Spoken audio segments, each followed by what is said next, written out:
College football is and always has been a game of matchups. So the question, Tolos, at 844-FAN phone, 844-326-3663. Call in, text in. Who's going to win more matchups on Saturday between Clemson and South Carolina? Noon o'clock kickoff in Columbia Williams-Brice Stadium. Cole and I yesterday both picked the South Carolina Gamecocks to win the game. But there's a lot of unknown when it comes to these South Carolina Gamecocks having just changed over at offensive play calling. I'm not going to say offensive coordinator yet because Mike Furry doesn't have the job and probably won't get the job. That leads a very interesting question that I'm going to ask Will Vandervort at 420. Will Vandervort of the Clemson Insider. How do you prepare for an offensive play caller that literally just started on the job like 2 weeks ago? You can't look back at the tendencies that Mike Shula had in play calling earlier this season because Mike's ass is at a soup kitchen right now trying to get something hot to eat. So I'm going to talk to Will Vandervort of the Clemson Insider about that at 420. At 520, Bill Bender of the Sporting News, who we have on every single Wednesday at 520, and a special guest coming up in the very next segment, Michael Borkey of Sports Talk Mississippi. He's been on this show, been on these airwaves before, and right now, basically the entirety of college football is holding their breath, watching and waiting to see what Lane Kiffin is going to do at Ole Miss. He has already said that he's going to make his announcement public after the Egg Bowl. Don't know how soon after the Egg Bowl. Could it come from the field? Post-game interview on the field. Lane says, all right, guys, it's been fun.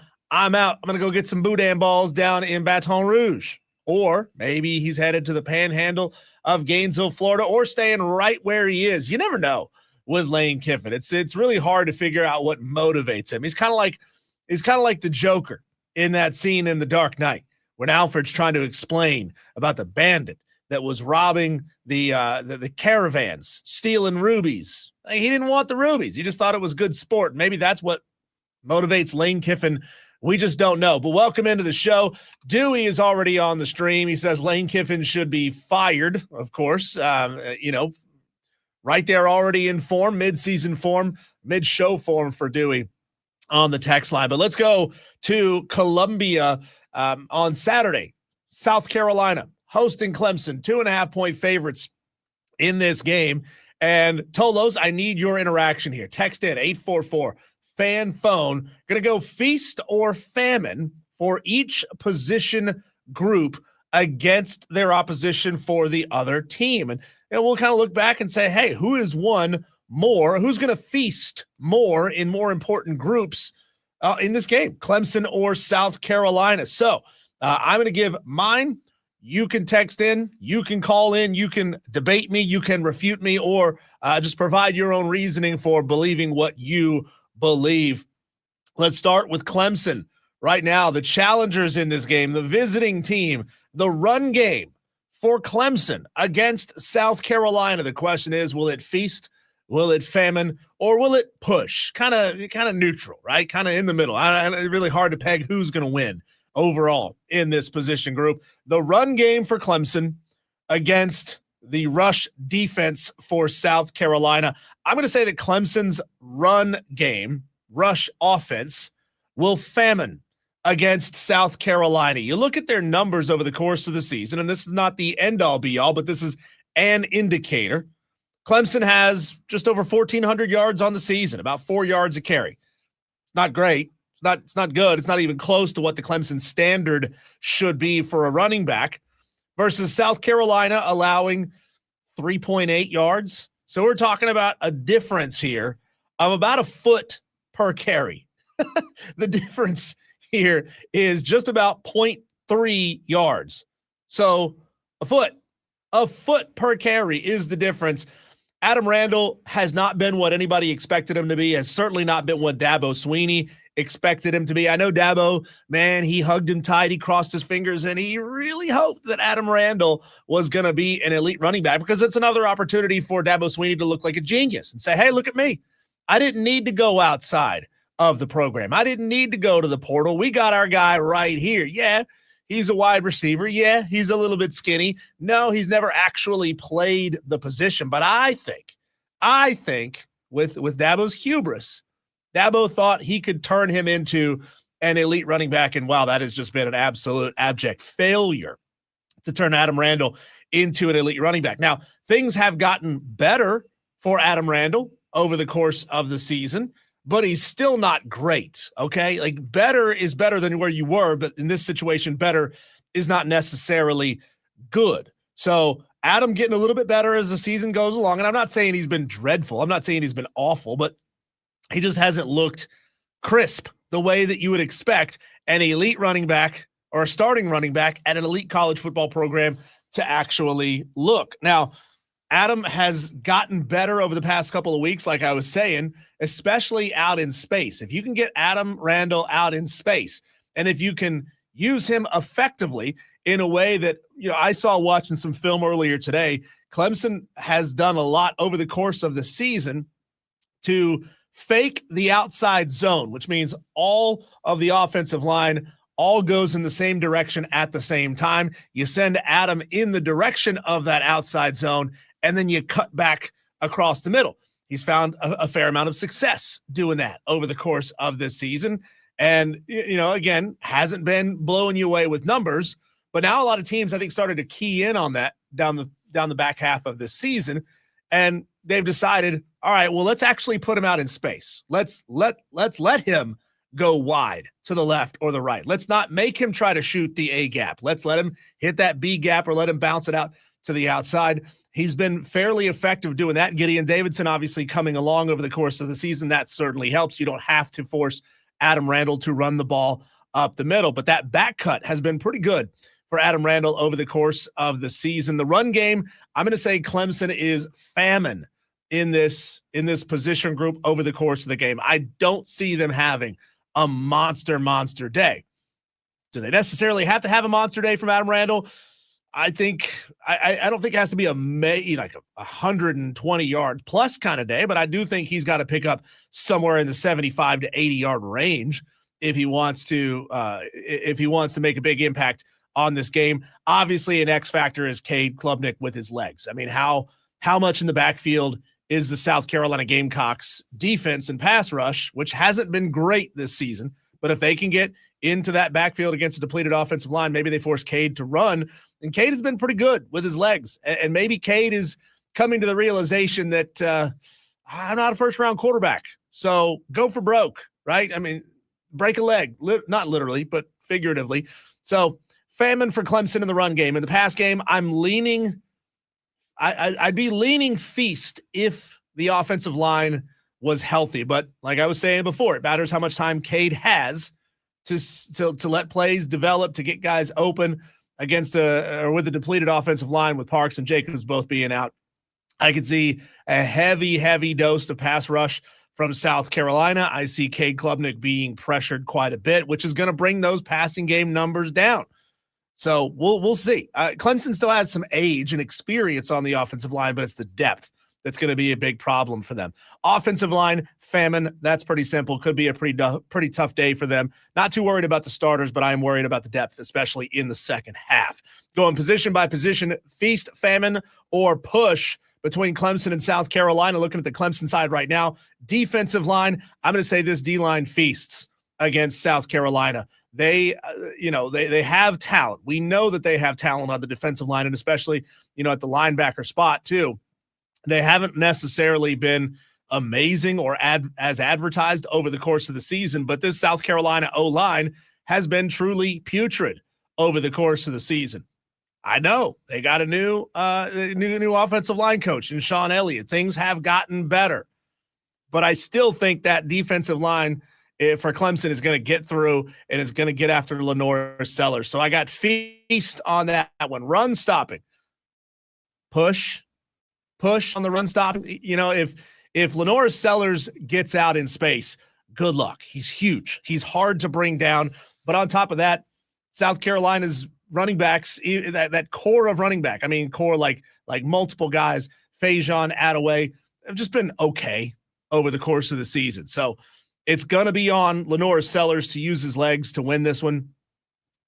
If he gets out in space, this defensive secondary, the linebacking core, has a hard time making tackles. I think there's a lot of paper tigers all over this defense for Clemson. In the secondary, when it comes to defending the pass, I got to push on this one. We'll see, right? I mean, does Lenore Sellers have time? Can he get it out to his playmakers at wide receiver?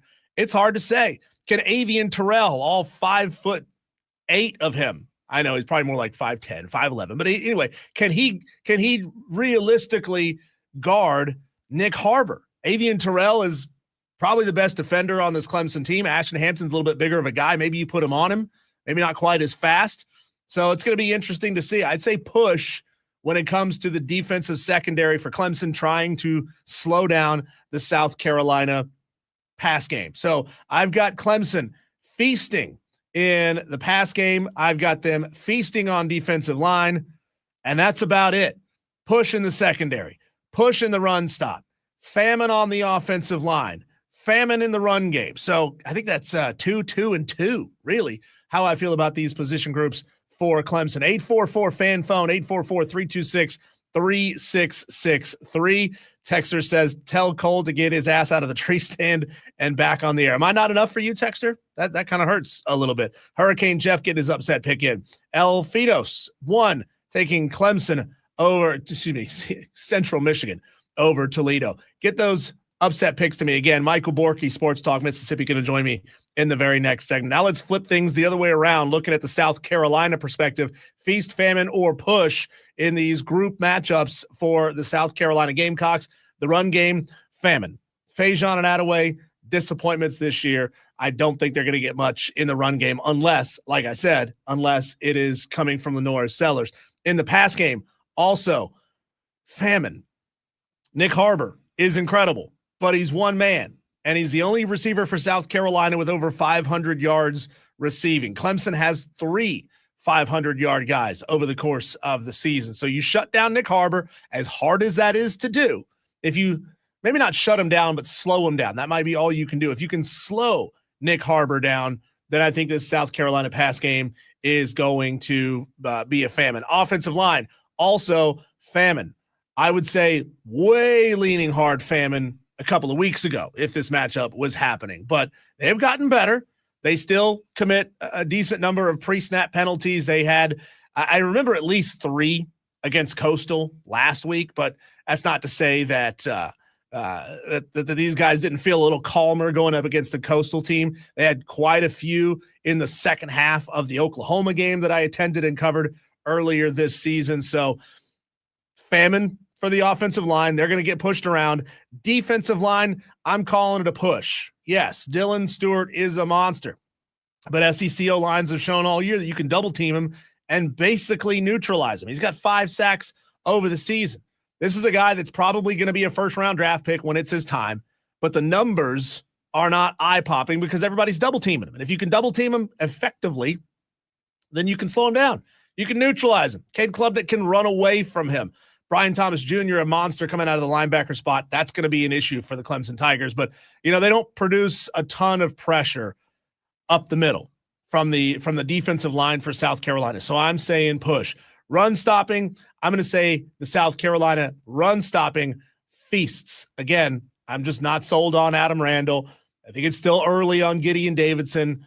We'll see if the game plan changes for Clemson and they really get him out in space a lot or not. But I'm going to say the South Carolina defense does a great job slowing down the run game for the Clemson Tigers. Defensive secondary, I'm going to say that the South Carolina Gamecocks will feast in this game. I could see Cade getting a little trigger happy in this one, kind of regressing to where he was game 3-4 of the season, or all the way back to the LSU game number 1.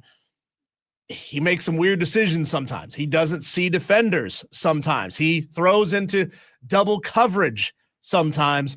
And South Carolina has picked the ball off 11 times over the course of this season. Not mind-blowing numbers there, but 11 picks is 11 picks. And I think that's a recipe for at least 1, maybe 2 picks of Cade Klubnik. And man, if that happens, that really changes the complexity of this game. I've got South Carolina winning it 17-14, a close game in Columbia. I think that home crowd makes a big difference. I think, I think Clemson not having a run game, South Carolina not having a run game, South Carolina not being able to stop defenders from getting in the backfield. There's just, I know for you, the Tolos and the people that grew up in this rivalry, it means a ton to you, but I don't think that we're going to see a particularly great football game. I don't think. The over-under on this one as of yesterday, what did we say? It was like 48 points. I hit the under big time. I don't think they're scoring 48 points in this game. You talking about a 27-21 kind of game? That's what Vegas is expecting. I don't think that's going to be anywhere close to the final score in this game. 844-326-3663. Which position groups for Clemson and South Carolina feast against the others? You tell me. What do you think? 844-FAN-PHONE. The biggest story in college football these days, of course, is what will Lane Kiffin do? Trying to figure that out is like trying to nail Jell-O to a wall, but somebody that is as plugged in as you can possibly be when it comes to the Ole Miss Rebels. He covers them on a daily basis, Sports Talk Mississippi, and he's from right here in the upstate of South Carolina. Still got an 864 phone number. Michael Borkey of the Rebel Report podcast and Sports Talk Mississippi going to join me next right here on the Fan Upstate, 97.7 FM in Greenville, 97.1 FM in Spartanburg, and everywhere you are on the free Odyssey app.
Well, the entirety of the college football world has its eyes squarely on the Egg Bowl this weekend.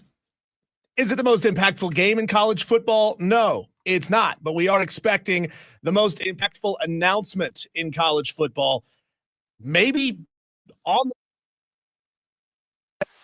Lane Kiffin anticipates he'll do when it comes to his timeline for making that announcement. But to talk about it and all the juicy details on Lane, the Egg Bowl, and everything else, I go to the phone lines to bring in Michael Borkey, good friend of the show. He is with Sports Talk Mississippi, the Rebel Report podcast, and he's got an 864 phone number. So he's good people in my book. Michael, how are you, pal?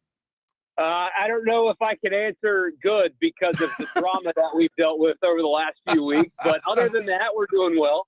Okay. How does everybody feel right now around Ole Miss football? Is there a feeling of nervousness? Is it a quiet calm? Is there a confidence around the program right now? It's furious, to be honest with you. And it's really at all levels. That's what's so interesting about this is, I have sources that represent some of the players because that's college football now, by the way. They all have agents. Uh-huh. And I've talked to a few of them, and this idea that players don't care and that they're in it for the money and nothing else, that's bogus. There are players in leadership positions on that roster that are really mad about how all of this has gone down. They think that they have put together a pretty remarkable season. I mean, they're 10-1, and they were a few days ago double-digit favorites in their rival game to win 11 games in a regular season for the first time in the history of their program. I mean, they're in position to make the playoff, and everything is about their coach and will he leave or won't he leave? And internally, he has not handled it well. And the fan base is pretty furious as well because, as you can imagine, I mean, Clemson fans went through this when Dabo started winning. Now, they had the championship in 81, but Clemson, for a while, was just an okay program, and then Dabo brings them up to levels that the program hadn't seen, at least consistently, ever. And Clemson fans got to enjoy that and relish in it and appreciate it for what it was. Ole Miss fans have not been able to do that during all of this. I mean, they've had a heck of a season, but all anybody's worried about is what Lane Kiffin's going to do. So they're mad about how this is being handled. And, of course, the calendar is all jacked up as well, which makes this a problem in and of itself. So, frankly, I mean, people are pretty furious about how this has gone down over the last few weeks. So, Michael, and we're talking to Michael Borkey of Sports Talk Mississippi. You hear a lot when any coach changes schools or leaves as a coordinator from one place to take a head coaching job. A lot of time they're bringing a handful of players with them. But as you were saying, these players are furious, and I'm sure a few of them are upset at Lane himself for taking so long to make this decision or not having it be an easy decision of, hey, you're winning here. Why not just stay here? Would you say in any way, shape, or form that Lane has strained the relationship with key players that he needs? Some of them, yes. Some of them, no. What's interesting about the way he operates is he is very much a CEO. He does not have super close relationships with the entire roster. And that's kind of by design. And it's not necessarily a criticism. It's in this era, you've got players that come and go, and it's very transactional. And I mean, you have to do it nowadays. I mean, you can't fall in love with a wide receiver and have this great relationship if you're going to go to the portal and get somebody to replace him. So he's very hands-off when it comes to just building relationships with his team in the building. There's a handful of players that he gets close to, namely the quarterback, obviously, because he is so hands-on with the quarterback. But it is a very transactional type environment with him anyway, in particular, and his players. Now, if he were to leave, some of them would follow because look at the system that he runs. I mean, Kewan Lacey he went from 100 yards at Missouri last year to becoming a superstar where he is right now. And so that players will follow. I just don't think that it's going to be some kind of mass exodus situation like with Marshall when Charles Huff took the Southern Miss job and he took basically the entire roster with him. Wouldn't go down like that here. Michael, we are men of a certain age, which means I'm sure you're familiar with the Dark Knight movies. Am I right? Yes. Do you recall the scene where Alfred is trying to explain to Bruce about the bandit who was robbing the caravans because it was good sport and then throwing away rubies the size of tangerines? Yeah. Okay, good. So that was an anecdote basically about motivation and how some people just aren't motivated by salaries, stadium sizes, free Mercedes-Benz from the local dealership, access to exclusive clubs. I think, and you can tell me if I'm wrong here, and I promise you this is my last question about Lane Kiffin. I think Lane Kiffin maybe embodies that spirit of the bandit, the Joker, as much as anybody, because he is an agent of chaos and no one knows really what motivates him at all. Because if the pursuit of championships motivate him, he's got one right there in front of him, and he's always going to be a highly sought after candidate. If he doesn't take the LSU job or the Florida job, guess what? Next year, people are going to want him. And the next year after that, people are going to want him. Am I barking up the wrong tree? Is he an agent of chaos? He's absolutely an agent of chaos. It has been described to me that he is the type of person that wakes up and wants to create a problem because he likes to solve it.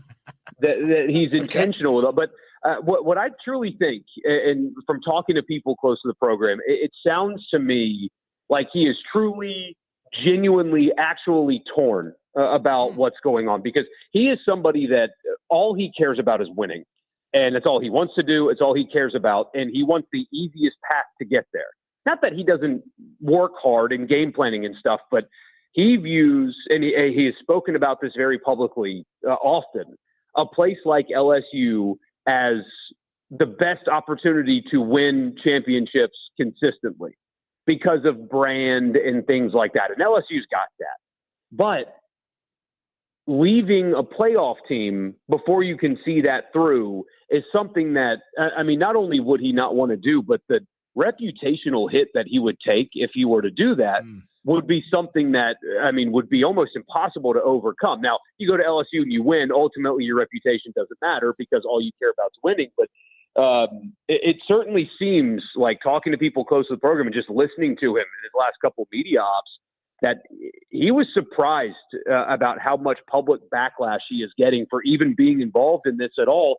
But he's never coached a playoff game as a head coach before. He's never gotten to this point in his 50 years of living. And so to get to this point and sabotage it is bizarre, but that's him. He's bizarre. I keep telling people, stop trying to think about this the way you would think about it, because he's not you. He is a very different cat. And I mean, he's mismanaging it. I don't blame him for considering LSU, but you should not have allowed it to air out so publicly, because you himself, forget Ole Miss, he is on the precipice of something he's never done before, and he's allowing outside stuff to get in the way.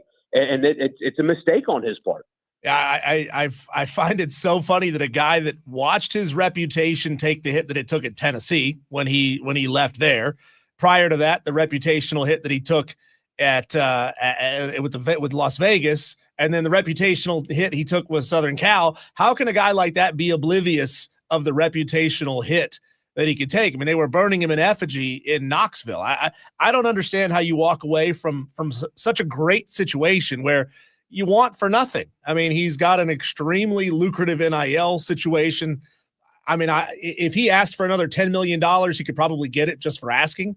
So it's just I've been told there's frustration from his side, like his agency side, because they keep getting told yes, that they've gotten all these, they've given Ole Miss these lists of demands, and the answer has just been yes for everything. And they're almost frustrated because they've been looking for an excuse, like, oh, you know what, LSU is going to give me that, you can't, sorry. But Ole Miss is just continuing. Oh, you want to be the highest paid coach in the country? Yeah, sure. Here you go. Oh, you need more money to pay players? Yeah, sure. Here you go. You want to make Pete Golding the highest paid coordinator in the country? Yeah, absolutely. We can do that for you. And it's constantly yes. And apparently that's been they didn't expect that either. They just figured, oh, Ole Miss can't compete financially with LSU. This will be an easy thing. And that's not the case anymore. Ole Miss, I don't know where the money's coming from. They have found it, and they're offering it to them. Yeah, you know, we've all known somebody that has a hard time taking yes for an answer and that will talk themselves out of a great situation. And It's going to be interesting to see what happens. I lied. Last question here. When do you think that exact timeline is going to come down? Are we thinking press conference immediately after the game, 24 hours after the game, Monday morning? When are you expecting the announcement to come down? So that statement came out about Saturday. Saturday will be the last day. Okay. It will not go past Saturday. I have been told that if Ole Miss does not have an answer, they will answer for him by the end of the weekend. I wouldn't be surprised if it leaks out ahead of time. Now, what's so interesting about this game, though, is anybody that's saying that he has signed something with someone is wrong. As of 8 o'clock this morning, that still hasn't happened yet. What happens if they win tomorrow and Ole Miss is going to bring 20-something thousand fans to Mississippi State for this game? And they win their 11th game, and he goes into the locker room, and he looks around and is just like, you know what? I can't leave this, and changes his mind. I mean, that's on the table still here, him making an emotional decision after this game, but it won't go past Saturday. Michael, let's play a little game here, and I want to try to see if you can tell me, as a person that lives and covers Mississippi Ole Miss football, and as somebody that has lived in the Carolinas, and as somebody that is just a college football fan at large, I want to play the old Price is Right cliffhanger game with where you think nationally the Egg Bowl ranks in the pantheon of great rivalry games. You ready to play? Sure. Okay. So where does it rank? Yeah. Hang on. I'm going to play the theme song of the cliffhanger game from The Price is Right under you. And then I'm going to give you a matchup and you say, keep going, as in you think it's better than that matchup, or you stop me when you think, okay, maybe that's the ceiling for this matchup. You ready? Ready. Okay. Very simple. North Carolina, NC State. Keep going. Okay. I would agree with you wholeheartedly on that. But Arizona State. Keep going. All right. Iowa State. Ooh, that's a good one, but keep going. Okay. All right. We've gotten past 3. Now we get to Georgia Tech. It's been so one-sided. Keep going. All right. How about USC versus UCLA, which might be one of my favorite games to watch because we always get color on color uniforms. Aesthetically pleasing. If you'd have gone USC Notre Dame, I'd have stopped you. Keep going. Okay. How about Clemson versus South Carolina? They are very, very similar. I'm going to say keep going only because the Egg Bowl has provided more insane things that have happened. The celebration, all that stuff. So keep going because of the insanity of it, less so about the quality of the teams over the years. And of course, we have the tradition of it being the only Thanksgiving game for the longest time, and now they've ruined that. Weird decision to make that call. All right, now we got going up against Florida State, Florida, and now you're done. Oh, and stop. That one has the history and the quality teams to go with the hatred and all that. It's insane. And a lot of people that haven't paid attention, understandably so, because in the past, you've had a pair of programs that don't have great history. But when it comes to bizarre results and pure hatred, it's outstanding. I grew up in the upstate, so I'm familiar with Clemson, South Carolina. This one's different. Okay. I got a few more. I want to stick with that game, and we're going to keep the matchup going. But we're going to now you're arguing on behalf of Florida State, Florida. How about that? Okay. Florida State, Florida versus Texas A&M. You're already done. Okay. How about Texas versus Texas A&M now against Alabama, Auburn? Iron Bowl wins. So keep going. Iron Bowl wins. Okay. Now it's Alabama, Auburn against the game Michigan, Ohio State. And this is the top matchup that I've got. You tell me if the Iron Bowl is better than Michigan, Ohio State. People down here will say Iron Bowl. I think Ohio State Michigan is the best rivalry. Wow. Okay. So we've got our hierarchy established with Michigan, Ohio State 1, Alabama, Auburn 2, Texas, Michigan A&M 3, Florida State, Florida 4, Ole Miss, Mississippi State 5, and Clemson, South Carolina top 6. That was fun, Michael. So talking to Michael Borkey, Sports Talk Mississippi. You can, of course, remember to find this on the free Odyssey app if you missed the first part of it. How much of a push is there from the hardcore fans, like we just mentioned, to move this game back to Thanksgiving, move it off of Black Friday, which it feels wrong for it to be there? So they actually like it because when it first started on Thanksgiving, it was the only game on at the time. Mm-hmm. And now that the NFL has gone to a third Thanksgiving game, the Egg Bowl's viewership has plummeted. Just completely plummeted. And so Black Friday ABC, when it comes to exposure anyway, is a much better time slot for the game itself, because the NFL, here in the South, like listeners in your audience right now are probably like, what are you talking about? Nobody cares about the NFL. Ratings say otherwise. And when the Egg Bowl had to compete against an NFL game, nobody watched anymore. So they're actually excited about that being kind of the only show in town on ABC and not competing against the NFL.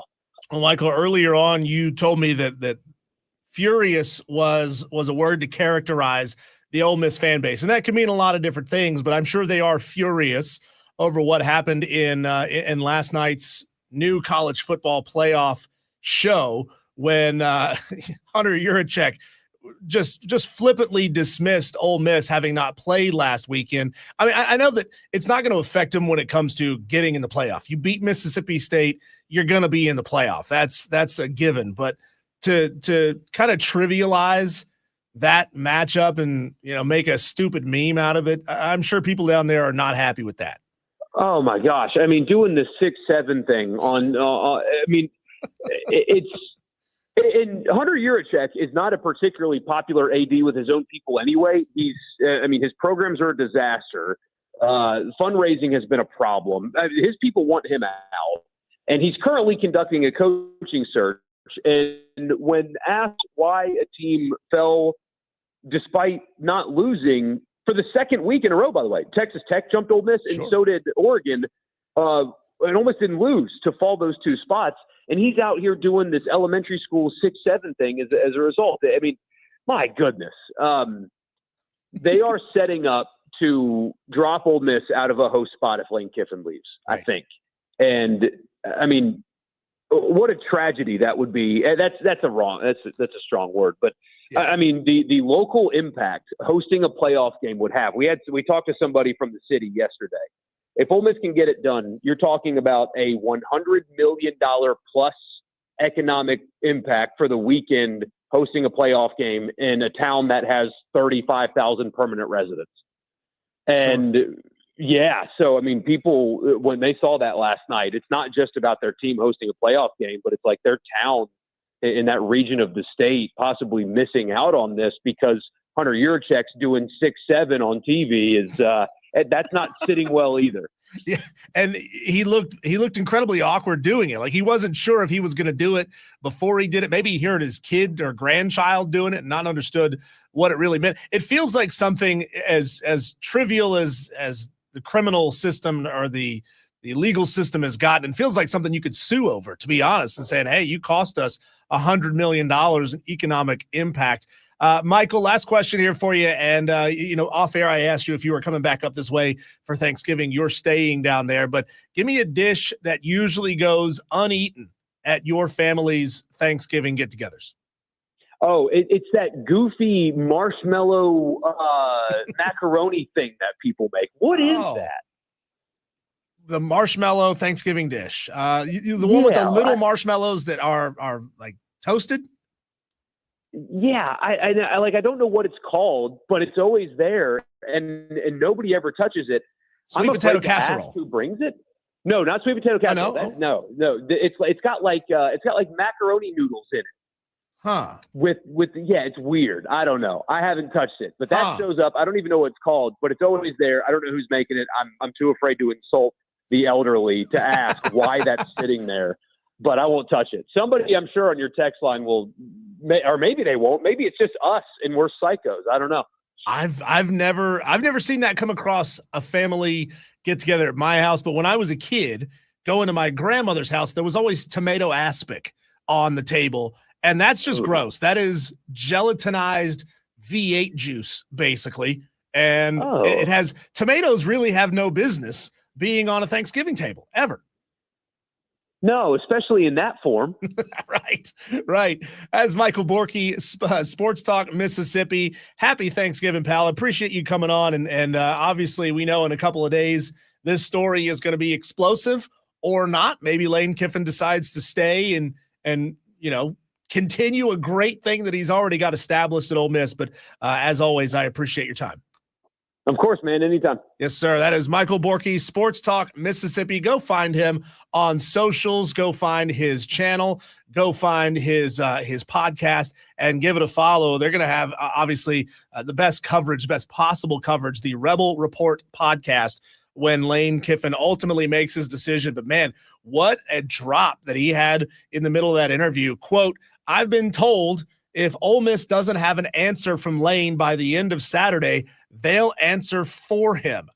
Boom. Lane Kiffin, you better make the right decision. That's fascinating. When we come back, I'm going to do a whip around the sports world. Yeah, we started talking Clemson, South Carolina, the Palmetto Bowl. We started talking Egg Bowl there in that segment. But let's see what else is going on out there in our daily 3:45 time slot. Our Daily Wires next.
our Daily Wires, our 3:45 segment every single day, catching you up on everything going on in the sports world. The Buzz. UConn head football coach Jim Mora headed back out west. He is leaving to be the next head football coach at Colorado State. Jim had been with the Huskies the past four seasons. He's coming off back-to-back 9-win seasons.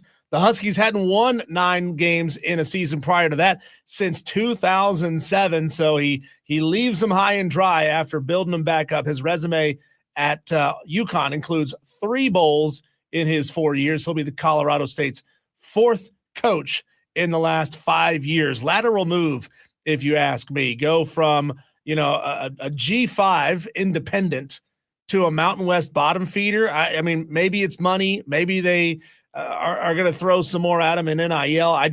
I don't get that kind of a lateral move. Stick around a little bit longer, and you could parlay that back into a power job. Because we have to affirm everything these days, and everyone needs to make an announcement, even if nothing is happening. Lincoln Riley has reaffirmed that he is staying at LA and will be at USC again next year. Great, Lincoln. Nobody was coming after you. Nobody was trying to hire you away. Why do we need that announcement from you? An update on a story we brought to you in yesterday's Daily Wires. The Appalachia, Virginia high school coach who'd gone missing just days before his undefeated team was set for a playoff game last Friday is now being sought on charges of possessing child sexual abuse material and using a computer to solicit a minor. Police say that Travis L. Turner is wanted on warrants for 5 counts of each charge, and that additional charges are pending as an investigation continues. He was last seen wearing gray sweatpants, gray hoodie, and glasses, walking off into the woods. Man, maybe he found out that the jig was up and 5-0 was coming after him, but that is a wild story. I know they're looking for him. The CFP top 25 is out. The top 5 spots are unchanged. But as we talked about with Michael Borkey in that last segment, Oregon has jumped Ole Miss for the number 6 spot after beating USC. And committee chair Hunter Yurachek is coming under fire for making a stupid 6-7 joke when Reese Davis asked him, hey, is Lane Kiffin leaving possibly going to affect the way his team is viewed when it comes to these rankings? And Hunter Yurachek said this. We're joined by the chair of the College Football Playoff Selection Committee, Hunter Yurachek. Hunter, not a lot of changes. You had to go all the way down to number 15 last week to find a team that lost when SC lost to Oregon. But there was a change at 6-7 with Oregon and Ole Miss swapping spots. How much of an impact potentially could it be on Ole Miss if it's determined they don't have their head coach in the field? 6-7. Oh, God. But seriously, Rich, we didn't have any discussion idiots. About Ole Miss and their coach. That was all about Oregon and their performance against USC. See, Ole Miss is being punished for drawing a bye last week. That's all it is. They drew a bye. They can't affect that. They can't change that. It shouldn't affect them. I mean, I know that Oregon played a game and they look good in that game, but you shouldn't be punished for having a bye week late in the season. That's awful. An awful, awful look from the committee chair. Take his job away. Again, the only change in the top 10 was that one was jumping Ole Miss with Oregon. 9-2, Tulane stays at number 24. 10-1, James Madison still did not receive any votes, despite being ranked 27 spots higher than Tulane when it comes to the S&P metrics. So the numbers, the analytics, the data tells you that James Madison is a far better team than Tulane, yet they don't even sniff a vote in the college football playoff poll. Last night in college basketball, number 17 Tennessee beat Houston, the number 3 team, 76-73. Number 21 Auburn fell to number 7 Michigan, 102-72. Unranked Cal knocked off number 17 UCLA in Berkeley, 80-72. Tonight, you got number 14 St. John's at number 21 Auburn at 8 o'clock. Number 12 Gonzaga versus number 7 Michigan at 9:30. The Bills added veteran wide receiver Brandon Cooks to the active roster yesterday. Cooks was waived by the Saints on Saturday and cleared waivers yesterday. He requested to be released. That's all coming from Saints head coach Kellen Moore, a process that took place over the past week. And final one for you, the NFL has suspended Trayvon Merrick, who some people are now dubbing the Nutcracker, 1 game without pay for his low blow on Juwan Jennings. He is appealing, but I am not sure if he has a puncher's chance of getting out of this one. When we come back, man, these college football rankings are so wacky. Why not apply them to the NFL? My top 15 NFL teams, if they were ranked like college, that's coming your way next.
Tolos, welcome into the show. If you are just joining the audience, because maybe you got family in the upstate and you have just come in for the first time in a long time, you're bouncing around the radio stations and you found us, well, welcome in. It's Wire to Wire with Diesel and Cole. Bryson Cole off today. I'm riding solo. What is a Tolo, by the way? You might be asking yourself that question. Tolo is not a derogatory term, even though a lot of four-letter words tend to be. Tolo is actually a great thing. Tolo means turn it on, leave it on. It means you understand the assignment to turn on the show at 3 o'clock every single day and stay with it for the entire show, because you never know what could happen. Tolo means you are a dedicated, hardcore listener, and we appreciate every single one of you for being Tolos. I appreciate Dewey, who is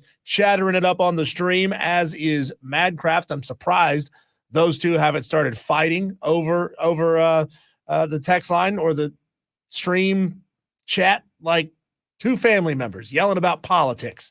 That's going to happen for a lot of you tomorrow. I'm just saying, have an extra sip of your wine, have an extra drink, and walk to another room. Do not engage. It's not the time or the forum to get into that kind of stuff. But I want to wish all of you a happy Thanksgiving if you are coming into the upstate to join family, or if you are leaving the upstate to go meet up with family somewhere else. I hope that you and yours have a phenomenal Thanksgiving meal. I hope that the table is bountiful. I hope that it is laden with all kinds of delicious dainties, as we do here in America with Thanksgiving. A lot of Tolos have been getting in their upset picks over the course of the show. I appreciate you, Clemson 83, JB, Elfinos 1, Hurricane Jeff. Not enough of you Tolos, though, are realizing that today is your last day to get in your week number 14 upset picks. Why is that the case? Well, because we're not going to be here tomorrow or Friday. I don't know who you're going to be listening to tomorrow and Friday. Maybe Dewey is going to break his way into the building and take over these airwaves for a couple of hours. You just never know. So Tolos, if you are just tuning into the show, you're used to being a part of this show, this is your last day to get in your upset picks for week number 14. I want you to send them in during the show. I'm trying to create a little bit of urgency here. Yes. So Texter, I appreciate you for asking this question. He said, y'all said yesterday that you could send in your picks all week. Did that change? No, Texter, it hasn't changed. I'm trying to create a sense of urgency and get people to send them in. You know why? Because I don't want to go back on the text line while I'm on vacation. I don't want to have to, but I know I'm going to have to, because some Tolos, no matter what, they're creatures of habit. They know Thursday is their day. They know that Friday is their day. I'm just trying to create a sense of urgency, and I want you Tolos to get in your upset picks. Plus, there's good games on tonight. Last night, maybe not so much. That UConn game, man, what an embarrassment to college football. Not UConn, UMass. Embarrassment to college football that program has been. It was a 3-8 team versus an 0-11 football team. Ugh, that's awful. That's bad football. I didn't even stay up. 45-14. Okay. I was wondering what the final was. I didn't stay up long enough to watch the whole thing. The Western Michigan, Eastern Michigan game turned out to be a pretty solid football game. EMU scored 14 unanswered points in the fourth quarter to make it interesting. But think about it this way. Going into the fourth quarter, that was a 31-7 football game. Most people didn't see the almost epic comeback from Eastern Michigan. They fall to 4-8 on the season. Tonight, well, not tonight, but tomorrow night, there is Navy versus Memphis. That game is at 7:30. Big implications on the line for that one. Also on Friday, as we talked about with Michael Borkey, the Egg Bowl has moved to Friday. So you'll be watching Ole Miss versus Mississippi State on Friday. You'll still be laying there, kind of still food comaed out from Thursday. You might finally start feeling a little bit hungry. Maybe you want to go pick the carcass of the bird on Friday around noon. That might be your first meal. You might not even have breakfast, and I don't blame you. I plan on stuffing myself. The problem is I have to drive home from North Carolina after stuffing myself. My family lives up there, about 2 hours away, in a little town called Hickory. That thing got a Hemi in it, famous for that guy, which also is is a little problematic because he coached football in Virginia. We got to get back in the car and drive back to South Carolina afterwards. So I don't get to have all the wine that I want to have. I don't get to stuff myself so full because I'm not going to be able to stay awake on that drive home. It's my cross to bear. It's who I am. Tom Figueroa Tom says, happy Thanksgiving. He says, I'll be in a food coma by this time tomorrow. Interesting. Does your family do Thanksgiving lunch or Thanksgiving dinner? What does your family do? Or is it an all-day thing, right? Like the food is ready early. You just kind of pick and graze and do what you want to do all day, all afternoon on Thanksgiving. Texter says, does it close today or no? Conflicting reports. No, Tolos, it does not close today. I was trying to create a sense of urgency. You caught me in using the incorrect words. No, the Upset Picks Challenge does not close today, but I really, really, really, really, really want you to get your upset picks in today. Could you do that? Could you do that for me? Can we end this little argument? Keith in TR is taking UCLA plus 21.5 over Southern Cal. Gotcha there, Keith in TR. Let's see. I got you also. MD75 is taking Michigan plus 9.5 over Ohio State. No chance, MD75. I think Ohio State is just too good. And actually coming up in the 4:45 segment, I'm going to pick all of this weekend's biggest rivalry games against the spread. We don't normally do that. We sometimes do pick'ems on this show. We don't normally go against the spread. Texter says, can we pick Friday games for the Upsets Challenge? Of course you can.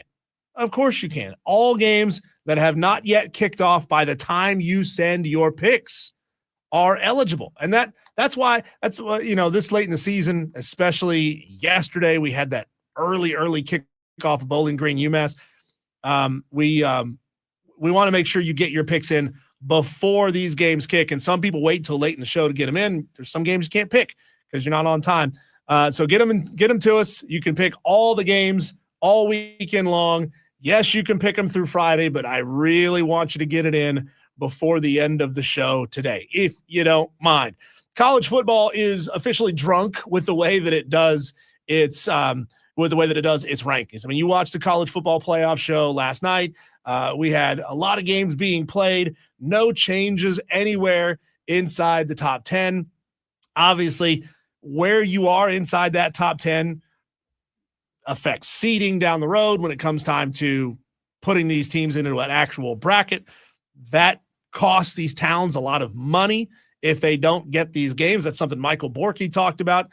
People in Mississippi are really upset about the possibility of losing out on triple-digit millions of dollars for not getting to host a home game if they keep screwing around. But I thought, wouldn't it be fun? Wouldn't it be fun to take that ass-backwards cockamamie system and rank NFL teams as if they had to adhere to the same standards, right? Your brand matters. What conference you're in matters. How much you win by matters. It's a beauty contest in college football. What if we turned the NFL into an equal beauty contest? I only want to rank the top 15 teams because I don't want to be here all day doing this. But I got at number 15 right now, the 15th ranked team in the NFL. Tell me where I'm wrong as we go throughout this. I've got Baltimore, the Ravens, 6-5 right now on the season as the number 15 team out of 32 in the NFL. They got a plus 500 record. Yes, they have looked pretty bad over the course of the season, and Lamar Jackson has been in and out of the lineup. But that's one of those teams where the brand can sustain you. You know, think of Notre Dame in the seasons where Notre Dame is just really mediocre. They still somehow find a way to get themselves inside the top 25. So I'm going Baltimore at number 15. At number 14, again, we're ranking NFL teams like we were ranking college football teams. I got the Tampa Bay Buccaneers. They have been on, just a weird, odd kind of losing losing streak over the past couple of weeks. This past week, and not their fault. Number one, they were playing the Rams, and the Rams are, spoiler alert, the number one team in the NFL. But they also have a sickness going around, and that has affected them in a major, major way. It's unfortunate for them. You know, Baker's playing really good football. They still have a core of good wide receivers, got a good defense. But when you got a bug rolling around the NFL, rolling around the locker room, and you get blown out 34-7, it's what pushes you down this list. So the Tampa Bay Buccaneers right now have slipped to number 14 for me. Number 13, I got the Houston Texans. They're 6-5, but guess what? They're showing signs of life. The Houston Texans, look at them go. They're coming back, looking pretty good. They have been on a good little run the last couple of games. Have the Houston Texans. I feel good about putting them there. 3 straight wins, big time, lots of points over the Jaguars. Defense didn't play phenomenal in that game. They played a really tight defensive game against the Titans on the road, and then they handled the Bills on the road as well with a win of 4 points. So they're winning. They're not winning by a lot. They could certainly jump some teams that I have maybe a spot or two higher than them if they were winning impressively, but that's not who the Houston Texans are right now. So they sit there in that 13 spot. They would be out of the fictitious NFL playoffs if they were doing it college football style. At number 12 on my list, a lot of history here, okay? This is your Alabama in years where they struggle a little bit, but they still get a benefit of the doubt. I've got the Pittsburgh Steelers at 6-5 this point of the season. They got a quarterback that's a little shaky, in and out of the lineup, but they're beating the teams that they're supposed to beat, and they're losing to the teams that they are not as good as. They lost in the last couple of weeks to the Packers, the Chargers, and the Bears. All 3 of those teams, better teams than the Pittsburgh Steelers. So I got them at 6-5. You can maybe parse some words with the Steelers and the Texans at who you want to put above the other. But I think both of them being outside of the top 10 probably fits. And the Steelers, you know, they had some good weeks earlier in the season. A road win by a full touchdown over the Patriots. That helps sustain them a little bit. A blowout win over the Browns. It's kind of like beating the Browns down is kind of like beating UMass down, right? Like it makes you feel good, but it doesn't really say a whole lot about your team. Number 11, I've got the Jacksonville Jaguars at 7-4. They've shown flashes of being really good. I would compare them maybe a little bit to the Miami Hurricanes of last year, right? Showed flashes of being really good, but then would lose a head scratcher that you can't really quite figure out. So I got the Jaguars at number 11. Number 10, and this may be one of those ones that is all brand power, but when you've got Patrick Mahomes on your team, it is hard to leave the Kansas City Chiefs outside of the top 10. They've got so much history driving them, and you know as well as I do, in college football, brand power matters. And teams that have a lot of brand power, who are maybe not having a phenomenal season, will be ranked probably higher than they should be. And the Kansas City Chiefs are there. But see, the Chiefs, they've gone on runs of 2 wins in a row, 3 wins in a row. Yeah, they lost back-to-back to start. Yeah, they lost back-to-back on the road at the Bills and the Broncos, but those were 2 really tough games, and both of those were one-score games. So I don't dock them so much for losing to the Bills and the Broncos on the road. They beat the Colts, and that's got to count for a lot too, because the Colts, I think, are pretty good. I got the Green Bay Packers at number 9. They are not the flashiest team inside of this ranking, but the Green Bay Packers are my, essentially call it power rank number 9 team in the NFL for me. If I was ranking NFL teams based on college, sort of the college football model, the Green Bay Packers in that NFC North division, it's going to be tough for them to get past the Bears no matter what. But the Green Bay Packers, you know, they are beating teams that they should fairly easily, and they've got a head scratcher or two, though. They lost to the Panthers. That is a big-time head scratcher. Losing to the Eagles, not a bad loss. It's a 10-7 game. It wasn't a phenomenal game to watch, but it's not a bad loss. They beat the Giants. They beat the Vikings down. They beat the Bengals down earlier. So the Packers have a couple of impressive wins over the course of the season. And that gets them inside of my top 10. I got the 49ers at number 8, 8-4 record, looking shaky with a lot of turnovers, but they score enough points to sustain a winning record at 8-4. Record has to matter. I got the Buffalo Bills at number 7. They are, again, same thing, kind of shaky, but when you got Josh Allen, you get the benefit of the doubt more times than not. I got number 6, the Detroit Lions, a team that, man, after losing their OC to go be the head coach of the Bears, the Lions have definitely taken a step back, but not as far as you'd think they would. So I give them credit for that. Number 5, I got the Seahawks, 8-3 record on the season. Some quality metrics lately, really efficient offense, big play potential for the Seahawks. That's a team that could make a push for an opening round bye in the playoffs. But the teams that hold those right now, I got the Colts at number 4, 8-3 on the season. They have taken care of a lot of business and really, really impressed a lot of people this season with Daniel Jones. Like, nobody thought they were going to be there, but here they are. They got the transfer portal quarterback, and they're ripping teams apart. Number 2, I got the Patriots at 10-2. They have the best record in the league, so it's hard to argue with just how good the New England Patriots are. They get, of course, all that benefit of the doubt. They are essentially the Ohio State of the NFL. They get all kinds of benefit of the doubt, and they have backed it up with just a phenomenal run from Drake May. I told you wrong earlier. I don't have the Rams at number 1. I have the Rams at number 2, and that means I've got the Denver Broncos at number 1. The Broncos, so impressive at this point through the season. The Denver Broncos leading the AFC West, 9 wins. They're 6-0 at home. Yeah, they've dropped 2 games on the road, but the Broncos are just on an amazing run. They've rattled off now, 3, 4, 5, 6, 7, 8 straight wins. Yeah, they lost earlier to the Colts and the Chargers, both road games,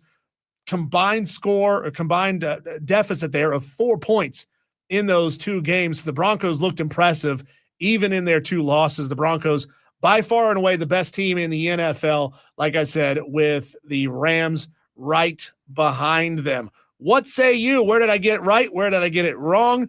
Text in ranking NFL teams.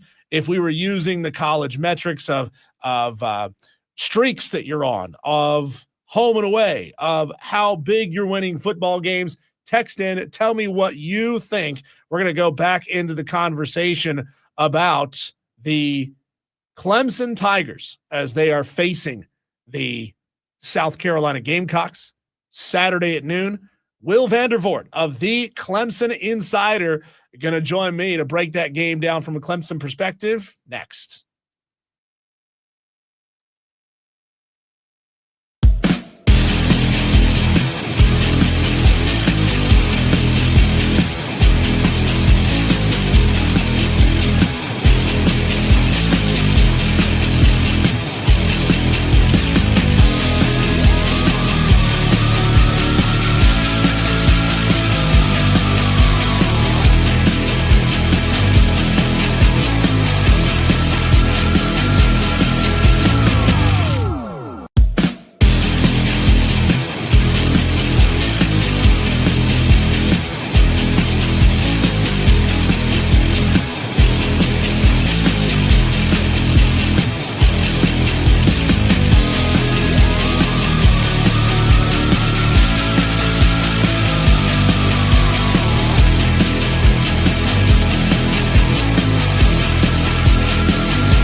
Well, not a lot of what we expected this Clemson season to be has come to be. I remember not that long ago, I was sitting down with Cole Bryson and our very next guest in Charlotte at ACC kickoff. And Will, just like you, I was pretty confident in this Clemson football season, at the very least being a playoff caliber team, not to mention maybe even a national championship contender. So I don't want it to sound like I'm ambushing you here with question number one. But man, just what a wild and wacky season it's been for the Clemson Tigers this year. But a bowl is still on the line. My opening question to you is, does the success of this season come down solely to beating South Carolina on Saturday at noon?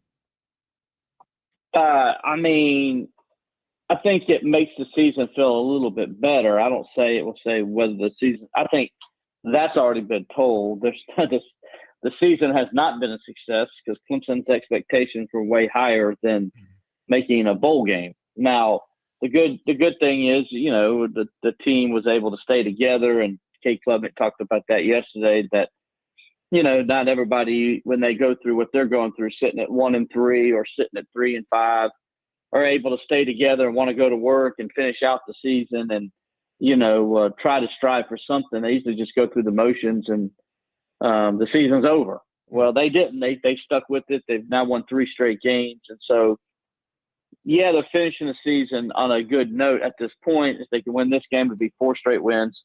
But if we look at the totality of the season, I would say it's a failure.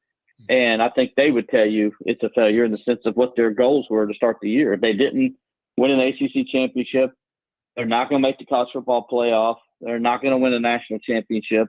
You know, they lost their first game of the season. So they lost their first ACC game of the season. So everything that Dabo lists as goals, they have not reached one single goal yet. And now there's 2 goals left on the table. One is beating South Carolina, winning the state championship. The last is winning the last game, which would be the bowl game. Yeah, they you know, I would say they would say right now to this point, this season has not been a success.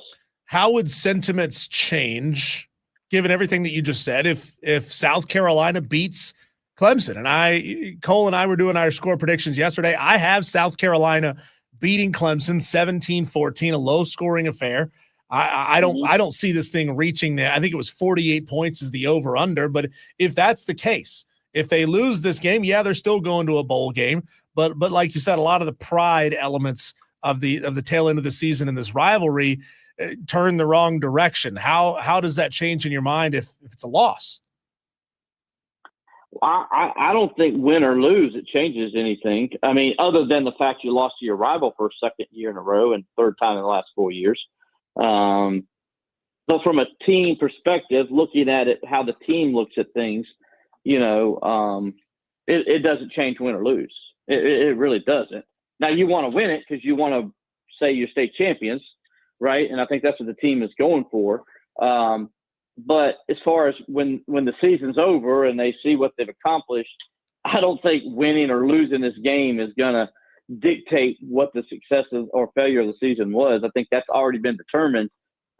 It's different than last year when they lost because they still had something they were playing for, right? Playing for a bowl game, though admirable, and though you like that the team sticks together, it's not like playing for a college football playoff bid. It's not like playing for a chance to play for a national championship or play for a chance to play for a conference championship. Not even close to being the same. So I think from that standpoint, it doesn't change that perspective one way or the other, in my opinion. Talking to Will Vandervort of the Clemson Insider. Find him and his outlet on Twitter at Clemson Insider. Give him a follow. Help push him to that next big goal. You know, I hate the term meaningless bowl game, Will, because you know maybe it's because I'm a fan of a team that's still new to the FBS level. So bowls are important to me. But yeah, it will ultimately be a meaningless bowl game. That's not something that Clemson players have had to deal with in a very, very long time, especially not in the opt-out era. So given your insider credentials and the conversations that you've heard from maybe some players or from agents? Do you get a sense that the unity that you talked about in this team after the rough start is strong enough to sustain them when it comes to a bowl game and opt-outs, which is another just blight on what college football has become, and also on the outgoing transfer portal? Well, let's not forget in 21 and in 23, Clemson went to second-tier bowls. So they've had to deal with this already a couple times. And, in each case, they had a couple players leave, but not many. And they, as far as opting out goes, they've for the most part, Clemson's done pretty good in these kind of games. I expect this year will be similar. I do expect there to be some opt-outs, probably more than years past. But I think a good part of at least the guys that you recognize on a daily basis will probably play, with the exception of, if I had to guess, a couple of key players that won't play. I don't think Antonio Williams or TJ Parker or Peter Woods will play. I'll be surprised if they do. Cade Klubnik's already said he's playing. TJ Parker wouldn't say yesterday what he was doing as far as whether he's going to go to the NFL or not. Antonio wouldn't say whether he'd be playing in a bowl game or not. He just kind of alluded that he's not. He's going to go pro at the end of the year, whenever that is. So if I had to guess, though, those would be the three guys that would definitely probably be leading the way on not playing because of their potential pro careers. Because I expect all three of those guys will announce they're going to go pro when the season's over. Will, turning to the matchup on Saturday in Columbia, you kind of have to dig in and go unit by unit matchups. Clemson's run defense, a strength for them this year. South Carolina's run game, kind of a weakness. Fajon and Attaway didn't pan out to what they thought they were going to be. I mean, that's what happens when you lose a guy like Rocket Sanders. Do you think that this Clemson defense is going to be able to stay in that backfield, live in that backfield, and put South Carolina kind of back into a position where they were earlier in this season, where they were giving up a lot of pressures on Sellers, kind of just discombobulating the whole process? Are they going to be in that backfield against Clemson or against South Carolina? Oh, I do think so, because South Carolina is horrible on the offensive line, even worse than Clemson is on the offensive line, and numbers don't lie. I mean, South Carolina has been sacked 38 times, which I think is next to last in the country in sacks allowed. Now, some of that is Sellers hanging on to the football too long is why that's happened. But they've also got given up 82 tackles for a loss, which I think is next to last in the SEC. And when you compare that to Clemson, who's the top four in both sacks allowed and tackles for loss allowed, Clemson's only given up 16 sacks all season, which I believe ranks fourth in the ACC. And then I think they're third in tackles for a loss allowed in the ACC, which is 54. So when you compare it to even Clemson, who, let's be honest, is not very good up front, the numbers are way less for Clemson compared to South Carolina. And, and then when you flip it and you look at Clemson's defensive line, Clemson, in the top four in the ACC in sacks with 28 sacks, in the top three in the ACC in tackles for loss with 73. So that tells me Clemson gets to the quarterback and they get in the backfield enough. South Carolina gives up both. So, yes, I think Clemson's going to create a lot of negative plays. Clemson averages about 7 tackles for a loss per game. I figure they probably should be somewhere around that number when it's all said and done. And that's why I like Clemson's matchup. I think that matchup is really what's going to lose this game, because I think that South Carolina can't run the ball and Lenore Sellers has to do it all. Then I think that plays into Clemson's hands, even though Clemson's not very good in the secondary. Yeah. But if there's one thing you want to choose that a team has to, you got to say, okay, we got to shut down something to make them one-dimensional. It's always going to be, no matter who you're playing, you shut down the run, because 3 things happen when you throw the football, right? And 2 of them are bad.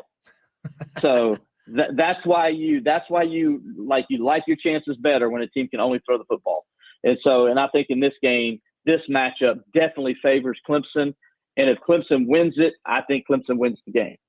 So would you expect and/or can you foresee, or can Clemson afford to spy Lenoir Sellers, because he is the straw that stirs the drink for that South Carolina offense? And obviously Clemson fans know very well what Lenoir can do when he gets on the outside and he gets some room to run. So like you said, with that secondary being a little bit weak and having a hard time tackling, would you see him putting somebody on Lenoir's all game long? Well, they did it last year, and they did it with a guy named Sammy Brown. Lenoir Sellers did nothing in that game. When Clemson took Sammy Brown out, and Shane Beamer said, "Thank you, Wes Goodwin and Dabo Swinney," then he ran the ball and ran it well. I think the numbers show, like, I want to say, going into that fourth quarter, Lenoir Sellers had one run over 20 yards. It was the first play of the game on a scramble that he ran for like 25 yards. And then he didn't have any long runs up to that, after that, until the fourth quarter. And then I think he only had like 60 yards rushing, if that, maybe less than 60 yards. Maybe it was under 60 going into the fourth quarter. And then he finishes with like almost 100 yards rushing in the fourth quarter. And by the way, Sammy Brown played 4 snaps. Prior to that, Sammy Brown had 9 tackles, 2 tackles for a loss, and a sack and a cost fumble. Like, I just still to this day, when you talk about the 2024 Clemson South Carolina game, the thing people will say is not like Lenoir Sellers went off on Clemson, it's going to be, why did Clemson take Sammy Brown out of the game? So I think that Sammy Brown he's going to be the guy spying him, and I think he can hold his own. Proved that last year. Doesn't mean he's going to get him down every time, because I think Clemson understands how hard it is to tackle that guy. But I will be surprised if Clemson loses this game because of Lenoir Sellers. I'm just going to be honest and say that. I don't think his legs are going to beat Clemson this year, because I don't think Clemson's going to allow that to happen. They're going to force him to have to beat them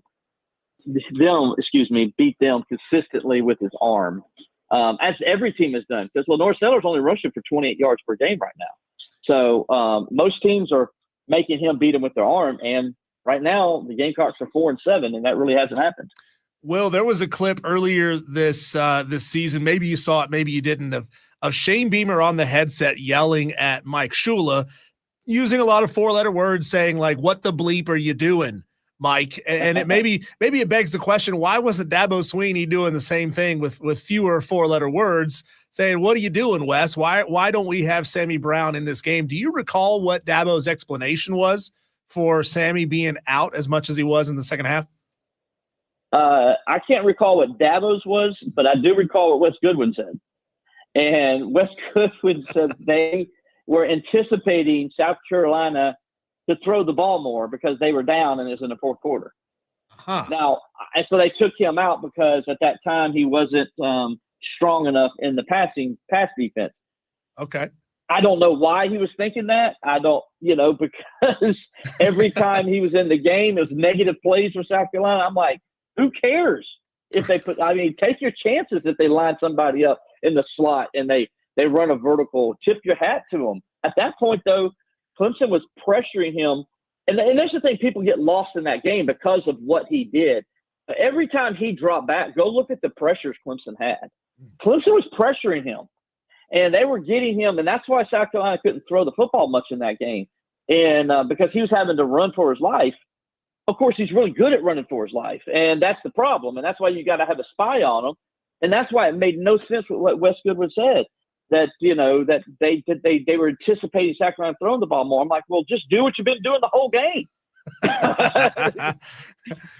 So anyway, it was a head scratcher for sure. How do you expect this Tom Allen defense to game plan for a guy like Nick Harbor, who is as big as he is, as fast as he is? I mean, Avian Terrell is a phenomenal DB. Ashton Hampton, really good as well, but both still give up a couple of inches to a guy like Nick Harbor. Who do you expect maybe to get the brunt of the coverage against Nick?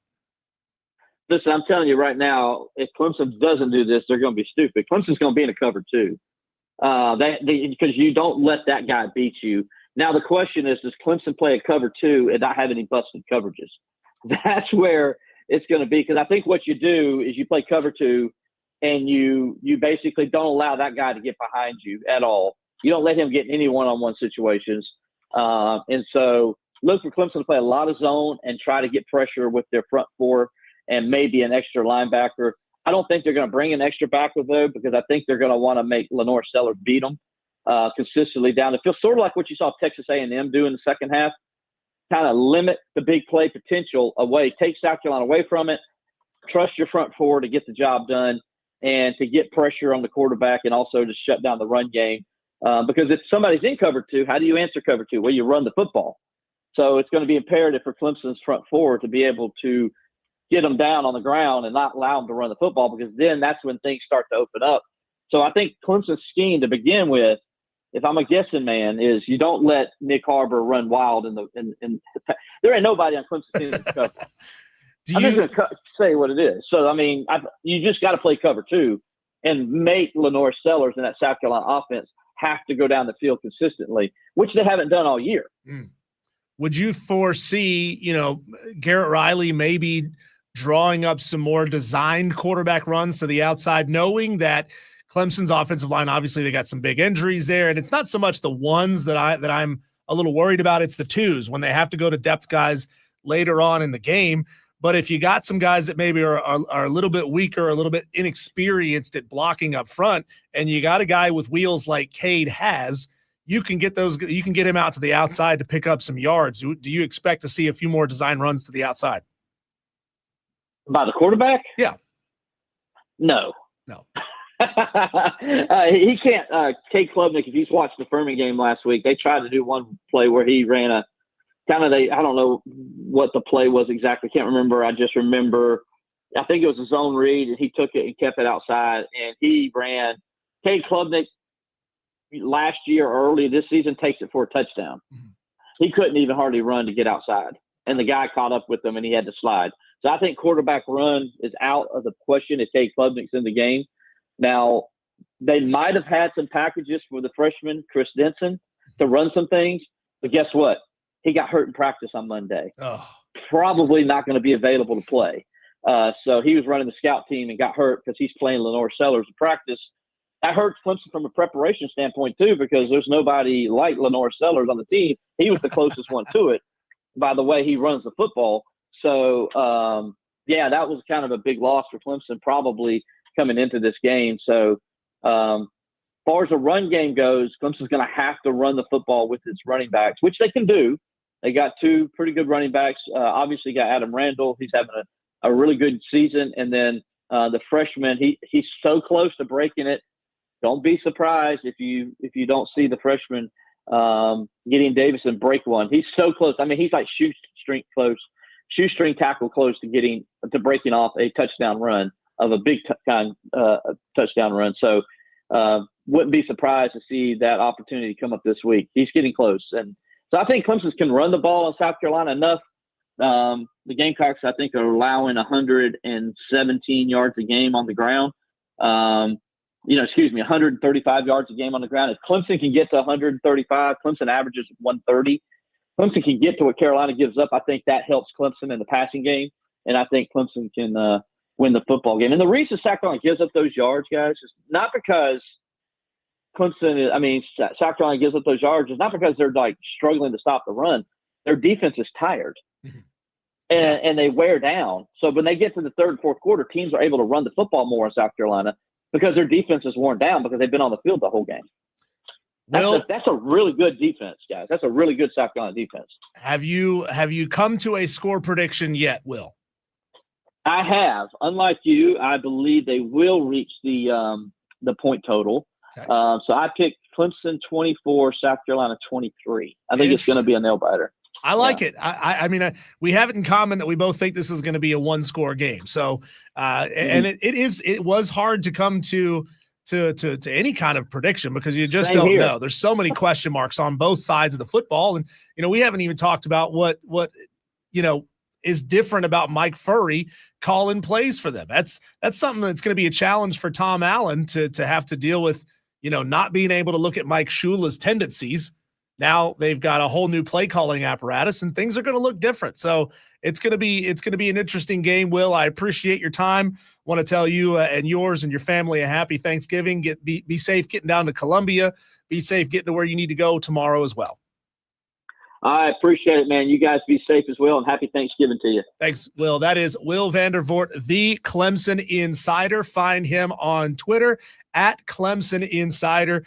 He is as plugged in as you could possibly get when it comes to Clemson football. There you go. It's Wire to Wire with Diesel and Cole Bryson. Tolos, keep getting me your upset picks. Yes, you can make them all the way through 7 o'clock on Friday, but I would really love it if you got him in on the show today. I know Wednesdays is normally the first day, and a lot of you Tolos wait for those injury reports Thursdays and Fridays to get your picks in, but Cole and I are not going to be here tomorrow. And think about it like this. It's a holiday. You're going to be traveling. You're going to be busy. You're not going to be in the same headspace that you're normally in tomorrow and Friday. So get it in now before you forget, before you get a -2. When we come back, there are 7 big-time rivalry games this weekend that I'm looking at, and I want to pick against the spread, winners, losers, and against the spread in some of the biggest rivalry games this weekend. Next.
It's Wire to Wire with Diesel and Cole Bryson. A texter gets in with an interesting, unpopular opinion. RJ, I don't have a problem with what you're saying here, pal. It says unpopular opinion. Call this game Clemson, Carolina, or vice versa. Well, I would say Carolina, Clemson right now because South Carolina won the last time. The state championship is what our high school football teams play for on the first weekend of December. Taking a shot at Will Vandervort calling Clemson versus South Carolina the state championship game. I like it. I don't have a problem with that, RJ. I think you're right. I mean, the problem is nobody's buying into the Palmetto Bowl, right? Everybody hates that. Everybody hates it. Will calls it the state championship. I'm not taking a shot at Will. I've heard a lot of people call it the state championship game of South Carolina. I mean, call it what you want. Call it the state championship if you really want to, if it makes you happy. Just don't do what North Carolina did a couple of years ago and give out rings for state championship in North Carolina. That might be one of the worst tone deaf looks in North Carolina, the state of college football history. Bro, you didn't even play everybody in the state. You just had money. That's what it was. You just had a pile of cash and you needed something to do with it. 844-326-3663. April Mosley taking Buffalo over Ohio. Joe DePisqua going with the same game I picked yesterday.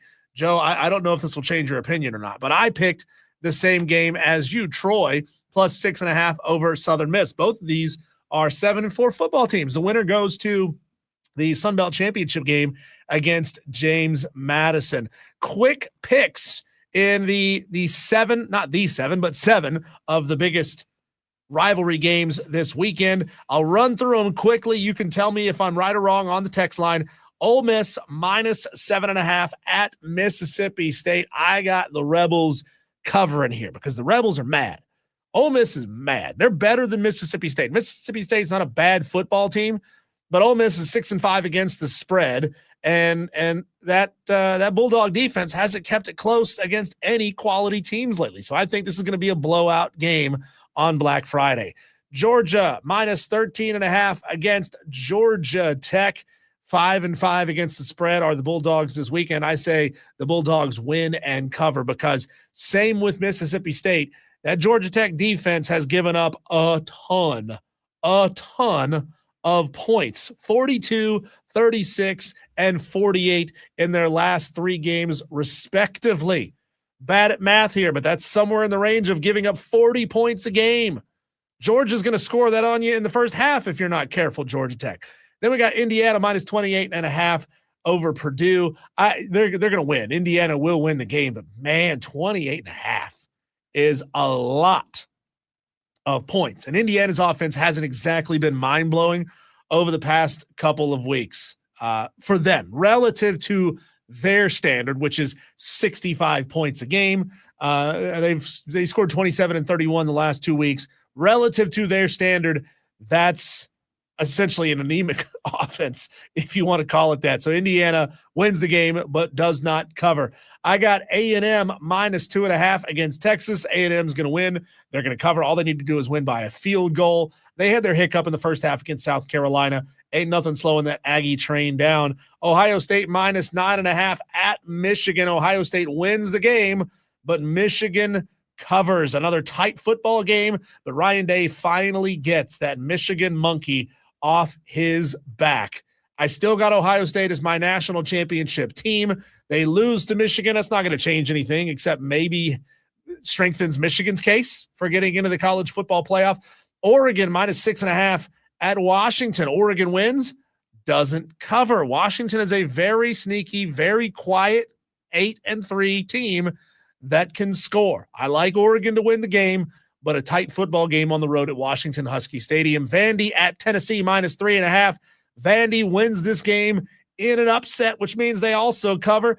Give me Diego Pavia's mom over Joey Aguilar's mom. This is going to be the battle, the Mama Bowl, if you want to call it that. I wonder if there'll be hanging out together at some point. Maybe that'll happen over the course of the game. Seems like the camera crew can get them together and make it happen. Alabama -6.5 at Auburn. Alabama wins and covers. They are very, very good, and Auburn is very, very not. And then Clemson at South Carolina. I got South Carolina winning and covering. I said it earlier in my little chat there with Will Vandervort. I said it yesterday. I have this as a field goal game, 17-14 Gamecocks. I'm sticking to that prediction. South Carolina wins and covers. I'll keep track of this, see how I did, bring it back up on Monday. But when we come back, wow, what we saw last night in the college football playoff poll reveal show, just an absolute travesty and embarrassment to the game. We'll get into it next on the Fan Upstate.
He did say happy Thanksgiving to all the Tolos. Tolos, where are you going to be for your Thanksgiving? Are you now, we're all, again, like I said earlier to Michael Borkey, we're all men of a certain age. Most of us are. We are getting to that point where people travel to us on holidays. And that might be one of the best parts about getting older, right? People travel to you, to your house on the holidays, instead of you always having to get in a car and drive to them. That might be one of the best parts about getting older. And it means that you can get as drunk as you want to get on Thanksgiving, and you don't have to drive home. You just got to walk upstairs and crash out. Text in 844-FAN phone. Where are you celebrating your Thanksgiving this year? Appreciate Kenny 387 for he's from Union. He gets in his upset pick, South Carolina. Wait a minute, texter. Kenny, I want to give you a chance to fix this because I'm not sure you understand. Kenny said South Carolina -2.5 over Clemson. That would be taking the favorite, Kenny. If you want to pick that game, then you must pick Clemson +2.5 over South Carolina. That's your so are you telling me that's what you want to do? I just want to clarify and be sure, because sometimes people get mad, even though there's no prizes in this challenge. People still get mad. I can't believe that you do. We're all, I'm getting paid. Not much, but I'm getting paid. Cole is getting paid. Dan Bean's a volunteer. Dan Bean doesn't get paid to chase down what you actually wanted, what you meant to say out of your upset pick. Text in with your name, your game, and the spread. So, Kenny, if you wanted to take this game, and I think you're new to the challenge. I don't remember Kenny 387. You would need to text in Kenny 387 from Union, Clemson +2.5 over South Carolina, which means you're predicting that Clemson wins in the upset. Trey from Kentucky is taking Navy +5.5 over Memphis. April Mosley is in. Joe DePisqua is in. April, remind your better half, your husband, Dave, who's in first place in this challenge, and your son, Gus, hey, we need to get your upset picks in before the end of the show today. Again, they can send it in Thursday or Friday, but I don't want them to forget because everybody's going to be traveling. Cornship says, we're going to my dad's down near Atlanta. Luckily, we're crashing, so I can still get as drunk as I want. Atta baby, Cornship. Yeah, just drunk enough to make somebody mad at Thanksgiving dinner. Too drunk to have to leave. You can't throw me out because I'm too drunk to drive. Madcraft says, I'm thankful I'm still traveling to my beautiful grandmother's house. That is a beautiful sentiment, Madcraft. That is a beautiful sentiment. And you're lucky to still have your grandmother to be able to go to her house. Happy for you. Happy for all the Tolos that still have that in their lives. Did you guys watch the college football playoff reveal show last night, which is turning into, oh my God, it is turning into such a BS reality show. Like it's a sitcom with the worst possible writers, and they think they're funny, they think they're cute, and they just look like nerds who don't actually watch football. Or sometimes they seem like nerds that watch a lot of football, but only use the eye test. And it seems like they pick and choose. Which one are they going to use with what team?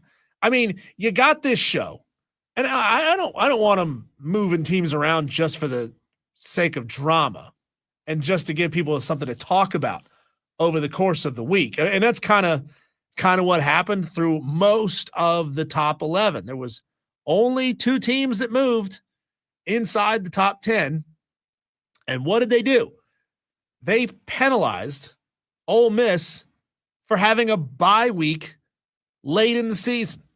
What kind of message does it send to any team who thinks they might be on the brink of a college football playoff caliber roster before the season starts? You get that schedule reveal and you go, oh crap. The SEC scheduling office, computers, scheduled us with a bye in week 13.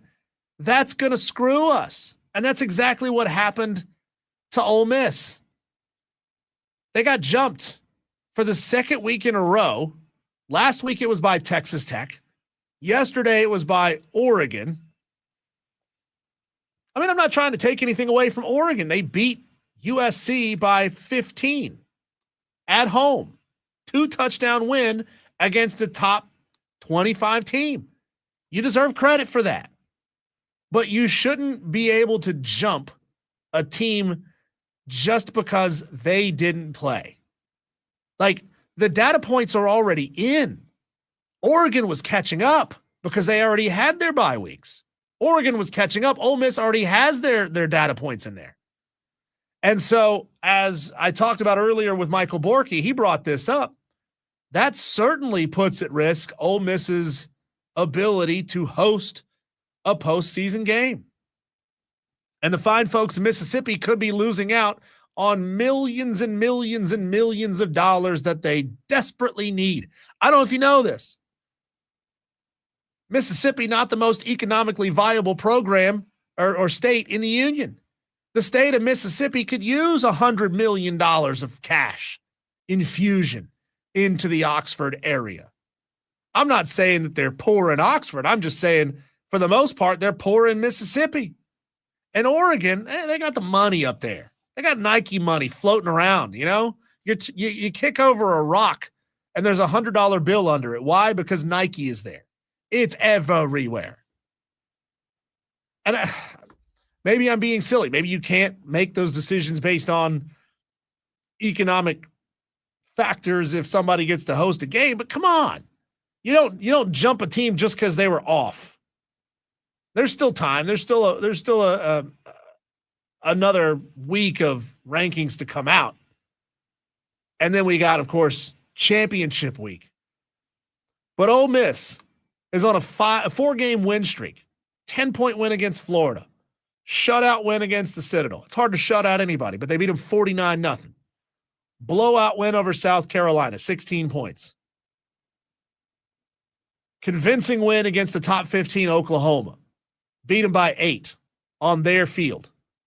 Lost in a 1-score game on the road at Georgia. You look back before that, they went on a 6-game win streak to start the season. Wins over LSU, who was top 5 at the time. I mean, maybe if I'm Lane Kiffin, that might be the reason why I leave, because I'm frustrated that this keeps happening to Ole Miss. That wouldn't happen to LSU. Oregon would not jump LSU if that were the case. It just wouldn't happen. And the fact that Reese has on Hunter Yurachek from the Big 12 conference, by the way. Hunter Yurachek is making stupid juvenile 6'7" jokes when Reese is trying to ask real questions. Hey, Hunter, we know what this committee did a couple of years ago when Florida State's quarterback went down. Jordan Travis. Are you planning to do that again this year if Lane Kiffin leaves after the Egg Bowl? Here was Reese's question and Hunter Yurachek's dumbass response. Oh, hang on. I got it for you. Stand by. Got to turn the button on. That helps. How much of an impact potentially could it be on Ole Miss if it's determined they don't have their head coach in the field? 6, 7. Oh, God. But seriously, Rich, we didn't have any discussion about Ole Miss and their coach. That was all about Oregon and their performance against USC. Their strength of schedule continues to climb. They've been dominant on the offense and defensive side of the ball, really good in special teams. And the committee had been waiting for them to have a signature win to really put them where we thought they deserved to be. Okay, there it is. We had a predetermined notion of where we thought Oregon should be, and we just needed an excuse. By the way, I told you wrong. Hunter Yurachek is at Arkansas, not in the Big 12. I knew he was kind of in that area. For some reason, my mind was saying he's at Baylor, he's at Houston, somewhere like that. I was wrong. He's at Arkansas. That's my bad. Kenny 387 from Union says, my bad. I'll take Kentucky 4.5 plus 4.5 over Louisville. Appreciate you, Kenny 387. Let's go to the phone lines. And this is always a gamble because I'm here alone. I can't screen the phone calls. Who am I talking to, caller? This is Dewey. Oh, okay, good. I should have just not answered the phone. Oh, Dewey, what's up? this Lane Kiffin thing is out of control. It makes no sense to me why he wants to leave Ole Miss to begin with. Florida's a dumpster fire. I agree. They suck. He'll be fired in 3 years. And LSU, I wouldn't trust them to save my life. He's going to get fired, and I give him 2 years at LSU because the first year is going to be probation, and second year you didn't win 12 games, so you're fired. And as far as this committee guy, he should be fired too for his 6'7" nonsense. That should be that's a travesty. That's a TikTok thing, and he should be fired. The committee doesn't know what they're doing, but I can see the committee screwing Ole Miss over this situation. If Lane Kiffin goes someplace else, they're not even going to let Ole Miss into the playoffs. I mean, you could make an argument for that. I mean, I know that, and I appreciate the phone call there, Dewey. I know that, Lane Kiffin isn't calling the plays, but he is an architect of this offense in the way that it looks. I mean, you can certainly make an argument, but you can't in any way, shape, or form quantify how much lesser this Ole Miss team would be without Lane Kiffin. So how do you even make that decision? It's got to play out on the field. But I don't know if they're going to let it. And they make head-scratching decisions. Madcraft says, I had to cut it off, especially with their explanation of where Miami was compared to Notre Dame. It didn't even make logical sense. Madcraft, you're going to have to help me out there because I wasn't able to watch last night. Came home, had priorities and things I had to deal with, so I didn't get to watch. What was the explanation for why they have Miami at 12, Notre Dame at 9? What was the explanation, Madcraft? Help me out. Miami, by the way, for those of you who need a little refresher, Miami beat Notre Dame in week 1, 27-24. Miami's 9-2, Notre Dame 9-2. There's a couple of 10-win teams in between them. There's BYU. I get it. They don't play the absolute strongest strength of schedule. So how do you have BYU ranked over Miami if Miami has a couple of good signature wins? Notre Dame's a signature win. Florida State, at the time, Florida State was a really good win. And we could talk about this for hours about should the entirety of the schedule be used against the resume, or should it be a snapshot of how they're playing leading into that game and how they played after? Let's go to the phone lines again, and I'm bringing on, who is this caller? Matt Kraft. Okay, so Miami, Notre Dame. What's your beef there? Yeah, so I'm bringing this right off the top of my dome, so Okay. this may not be the most accurate thing.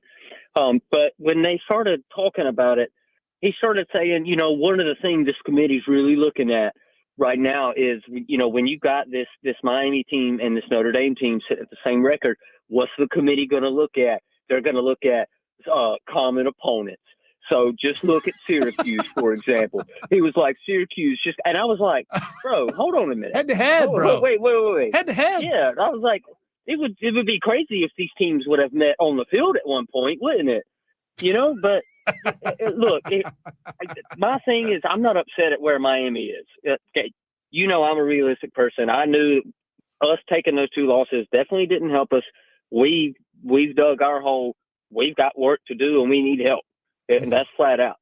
But I do take issue with them not wanting to penalize Notre Dame. And I do want to give you a little do some research on your own, Diesel, when you get some time later on tonight. Okay. I want you to look at what happens to Notre Dame's strength of schedule if you take out Texas and Miami. Well, I mean, they have the win over USC. I'm sorry, Texas A&M and They Miami. have a win over Pitt. They have a win over a pretty good Navy. I mean, I'll give them this. Notre Dame, I think, has a stronger strength of schedule, but they have a weaker strength of record. Yes. And it seems as if they're just giving you credit for scheduling tough teams, and they don't really care about what happens in those games. Yeah, I completely agree. It just doesn't make a lot of sense. But anyways, that's my explanation for you. Thanks, Madcraft. Appreciate you. And that leads me to my biggest beef here. And I get it. I'm beating the drum for the conference that my school is in, because nobody but the American Athletic has figured out how to take the lid off of getting a team into the 12-team playoff. Anyway, I take that back. The Mountain West got in last year, but generally speaking, when you go back to the New Year's Six games, the American has gotten the benefit of the doubt more times than not.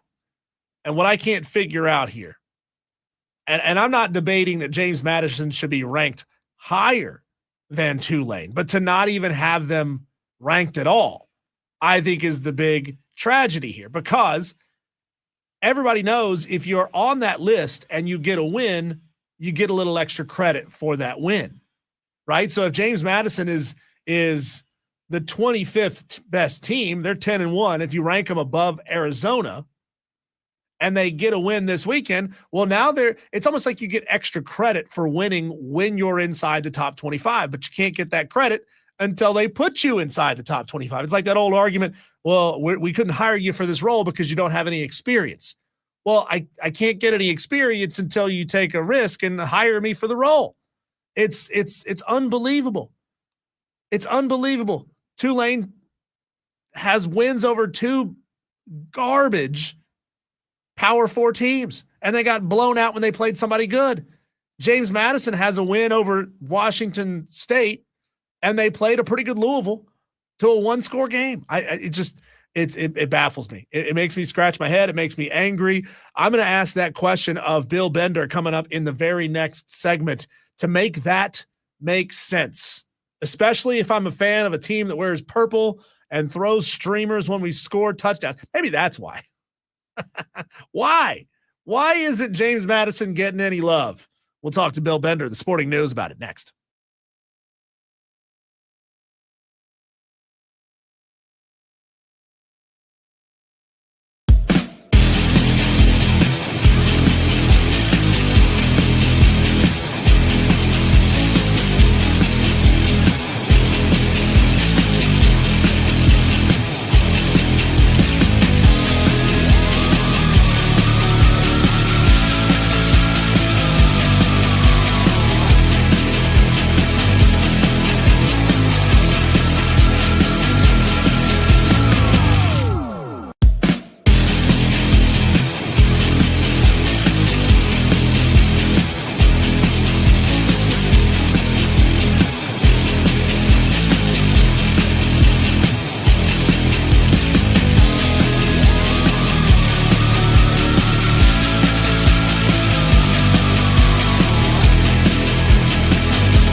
When we get down into the weeds, we call the experts to see what they know, see what they think about the biggest stories in college football. And we do that every Wednesday at this time with Bill Bender of The Sporting News, one of the premier voices in college football journalism.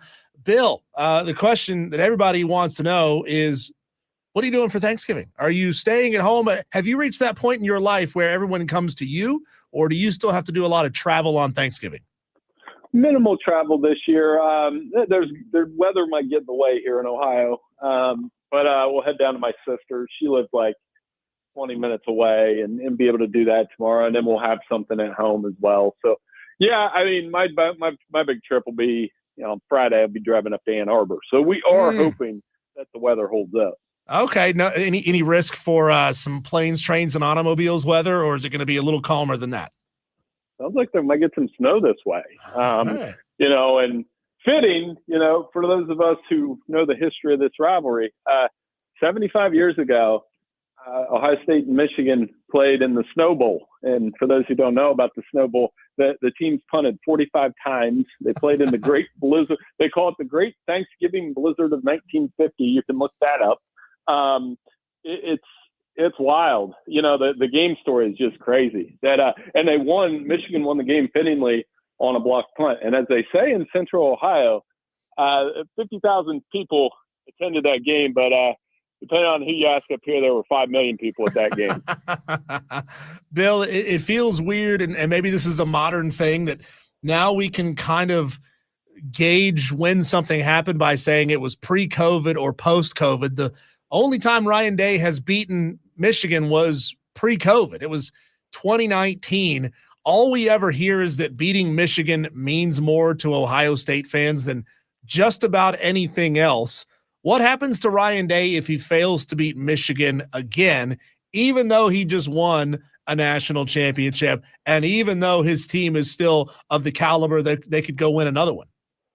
Yeah, it'll get weird. But I wrote about that. We have a column Friday about the whole meaning of this game. And that is true, that there's a large cross-section of Ohio State fans that would I don't want to say would rather beat Michigan than win a national championship, but the priority is to beat Michigan first.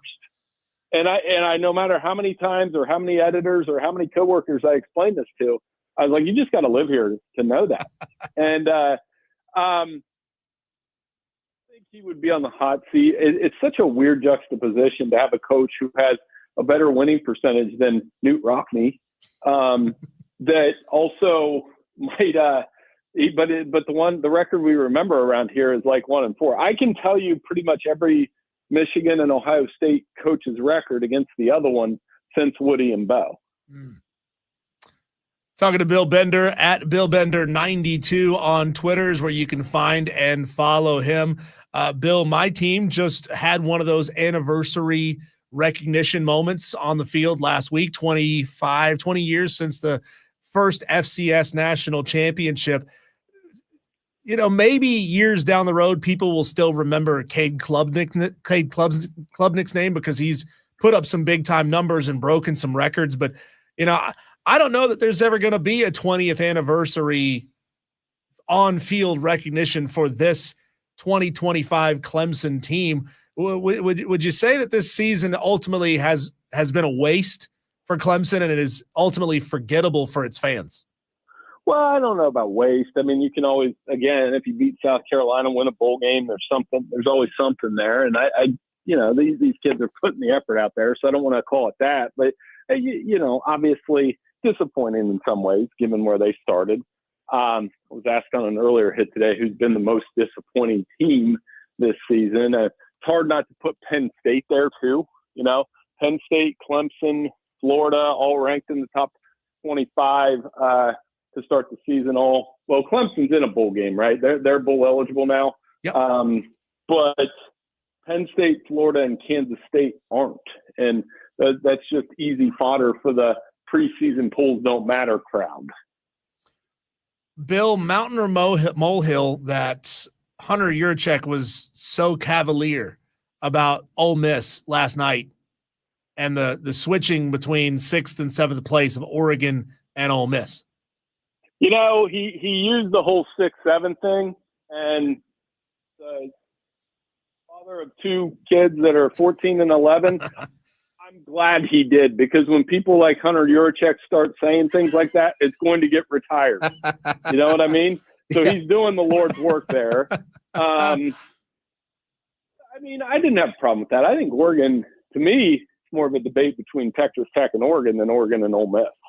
Like, I think you could flip Texas Tech and Oregon, and I'd be fine with that either way. But Ole Miss is going to be in an interesting spot if the combination of they somehow lose the Egg Bowl, which isn't out of the question, by the way. Sure. Mississippi State's been tough at home. And then if Lane Kiffin says, well, I'm going to LSU. If those things both happen in succession, they drop out of the playoff. If they win, they're in the playoff. It doesn't matter what Lane Kiffin does. Would you see them dropping Ole Miss, though, if they win the Egg Bowl, but Lane Kiffin makes the decision to leave? Would you see them dropping him, or is it unthinkable, unfathomable for them to do that? Well, I think it would just stay in about the same range, because, you know, you're not going to drop them under a 2-loss Notre Dame or a 2-loss. And you could wiggle around it a little bit and say, hey, you know, that Oklahoma, but they beat Oklahoma.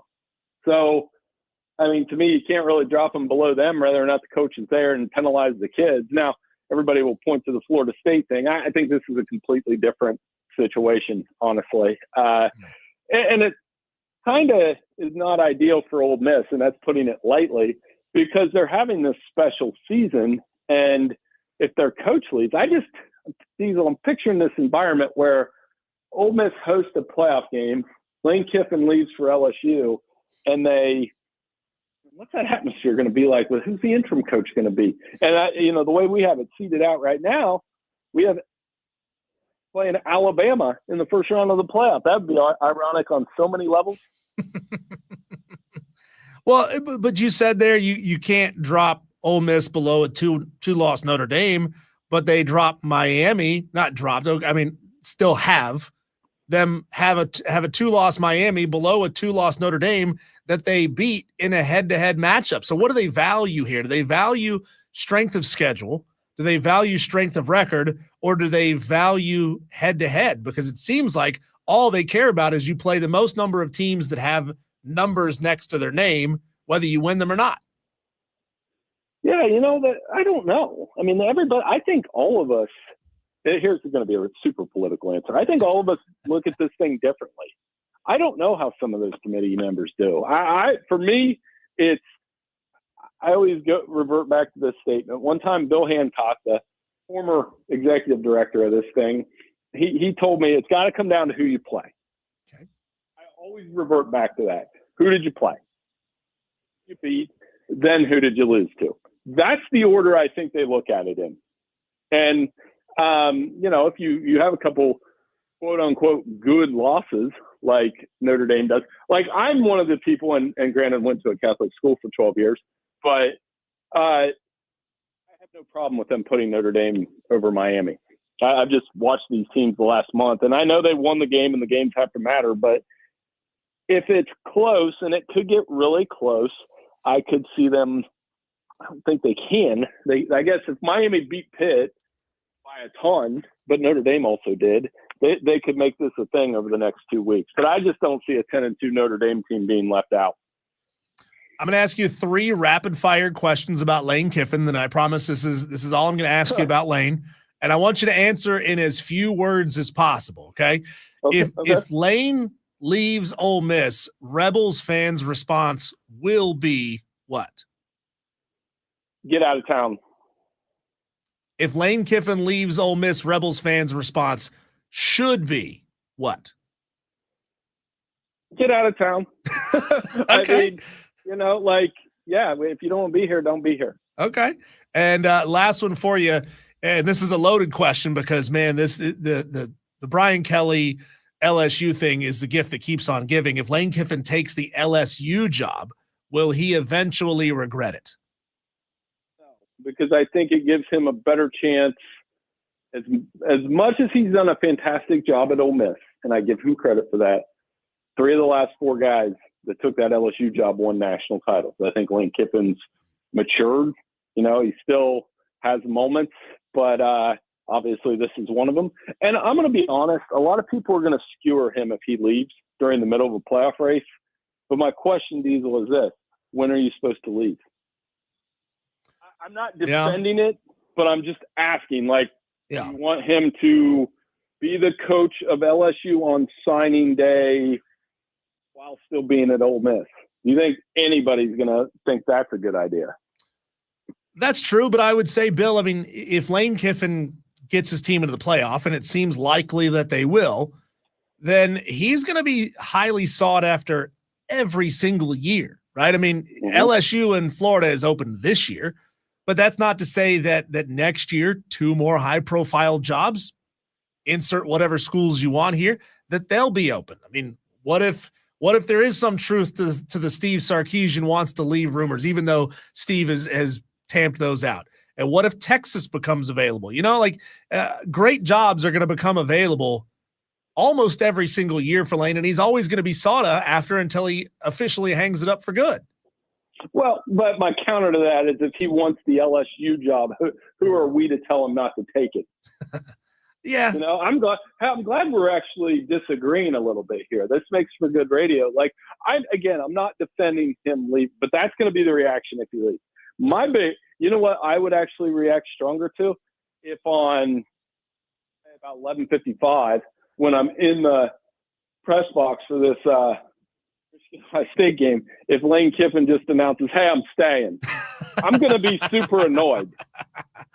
Well, I had Michael Borkey from Sports Talk Mississippi on earlier in the show, and he told me that from his sources that Ole Miss has made it very clear to Lane that if they don't have an answer from Lane by the end of the day on Saturday, they'll answer it for him. So that sounds really strong. Like, go ahead and go. If you're not going to commit to us by 11:59 on Saturday night, get out of town. We don't want you. That's a bold statement from Ole Miss. I like Michael a lot. I go on their show down there quite a bit. He's good. So yeah, they definitely are very vested in this as well. That seems a little, but again, like if he's going to take, I'd actually give him time. Say, all right, you're going to go to the playoff, but all right, like we can't say it's going to be a distraction. It's already a distraction on Friday at noon. That game, the over under on sideline pans and mentions of this with Lane and decision and all those things. So it's going to be over 100. So I can't wait to see it. Like I said, my bet, and no insider knowledge or anything like that, but I think he's going to go to LSU. I mean, the good news is if he doesn't take the job, and whoever it is that they do end up hiring, whether it's Eli Drinkwitz or John Summerall or whoever, if they don't win a title within 3 years, guess what? The job's coming open again. And maybe in 2028, Lane Kiffin can take it then, having won a title or at least having made the playoff in 2025 and maybe next year as well. I'm still kind of scratching my head. I know I brought this up to you last week. I'm still scratching my head over the committee not even throwing a vote in the direction of James Madison. And I look at their S&P Plus numbers and they're 25, 30 spots better than Tulane, who is ranked. And it goes back to, I guess it goes back to what you said earlier. Criteria number one is who did you play? And Tulane played 3 power teams. They got blown out by Ole Miss, but they beat Duke and Northwestern, whereas James Madison had a close loss against a pretty good Louisville team on the road. I mean, is it a travesty that James Madison is not getting a look here? And if 10-1 is not good enough at this point to be ranked at this point in the season, how does the Sun Belt or any other conference take the lid off of never getting a chance to get in? Right. And it's, the option isn't one like I'm a MAC guy that anybody wants to hear. It's probably that you almost have to go do your own national championship from the Sun Belt Conference USA, MAC, and Mountain West. And not so much the American, because they're probably going to get that playoff team. But, I think James Madison should be ranked. I think it was impressive how they beat App and how they've handled beating Washington State and handling the attention of being ranked in the AP top 25 and having one loss. Because to me, that's kind of the rule with the G5 is probably going to get broken this year, but have one loss or less, you can probably get in. And they've done everything they can from the Sun Belt perspective, and we'll see if they're able to squeeze in. But yeah, the lack of respect there is a little eye-opening. There's no question. Bill, I'm going to ask you a big picture college football question here before I let you go. And it pertains to an idea that I'm not the first one to float it, but every time I've brought it up, people have said, oh, this is brilliant. Why don't we do this? Why don't we implement some system of player buyouts so that we don't see Colorado lose 41 players or Michigan State lose 39 players? I mean, I'd love to see a system where if a kid from high school goes to James Madison and he's really good, he stays there for 3 years. If Maryland wants him, they're going to have to pay a pretty good chunk of money to pay his developmental costs and everything associated with getting him to that level of a player. And these players are making enough money now that they could buy out their own contracts if they wanted to and go be free agents if they're willing to take that gamble on themselves. Is that a completely out of left field idea? I mean, I know implementing it would be hard, but would schools even be willing to pay whatever it costs to get guys off of other rosters? I don't hate it.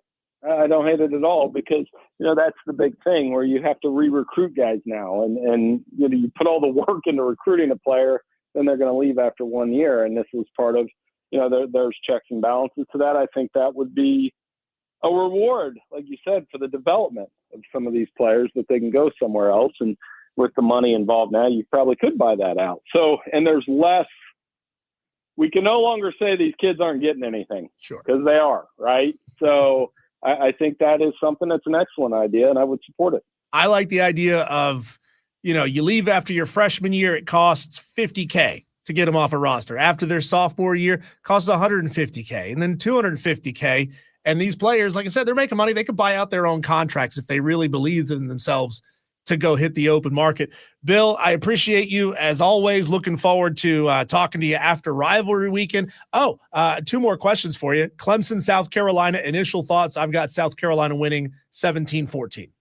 It's going to be a close game, probably a defensive game. I'll probably pick Clemson. I'll go just to be different, 2017 the other way. Okay, and it is time for your upset pick. Well, I think that could be one of them right there, an underdog. But I'll take another low upset that I think is going to happen. I like Texas to upset the Aggies in a always heated in-state rivalry. All right.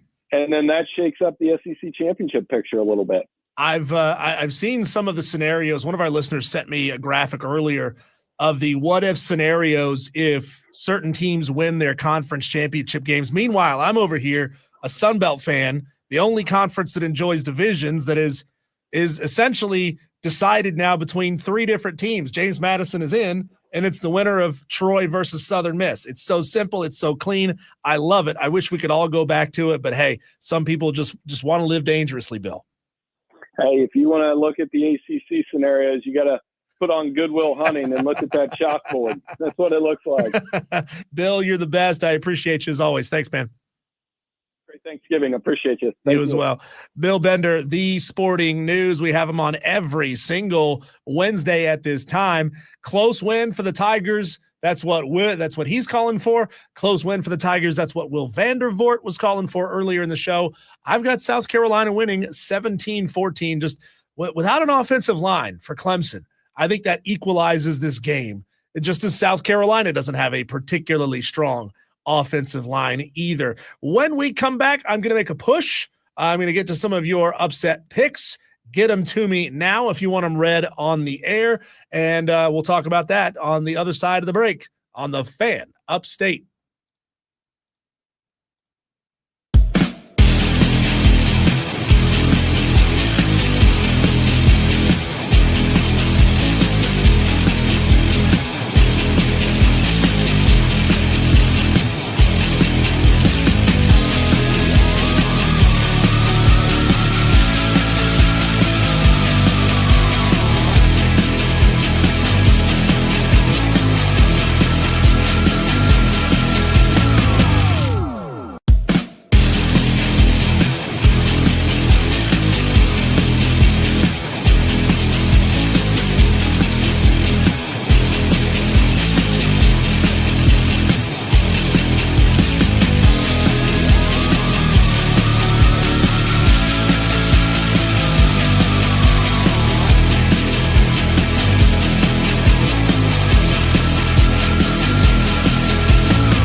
Tolos 844-326-3663. It is true. You have until Friday at 7:00 to send your upset picks in.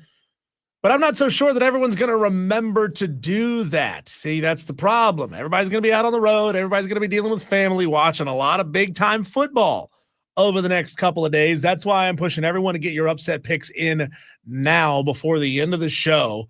6:53. We'll call it 7:00, but 6:53 is when you need to get your upset picks in, because at 6:53 I go on vacation for 2 days. Want to get your upset picks in? Get it now. You need your name, your game, and your spread. Clemson Jeff is going Pitt plus 6.5 over Miami. Now, if Pitt beats Miami, that certainly makes that whole discussion about why is Miami currently ranked number 12, even though they beat Notre Dame in a head-to-head. So they got the same record, 9-2, 9-2. Miami lost to Louisville, good team, and SMU, okay team, 6-3 on the season right now, but they are 4-1 in conference. I mean, it just goes to show that the committee doesn't value ACC wins, and maybe that's the biggest and best thing that James Franklin can bring to the ACC. He can bring some prestige and some benefit of the doubt, and that's what the ACC has never had. Clemson was getting in by virtue of winning the conference, and then they were going on to win playoff games. And so they forged their own path. But when you leave it in the hands of the committee, they will always give you a reputational and resume hit for losing in conference. You just can't do it. I mean, if Miami had played a murderer's row out of conference schedule, and credit for scheduling Notre Dame, I mean, South Florida, yeah, but it's still South Florida. You're not going to get a tremendous amount of credit for that. You get credit because you beat them 49-12. But outside of that, it's Bethune-Cookman and a weak Florida. So, I mean, maybe I'm re-evaluating what I'm saying in real time.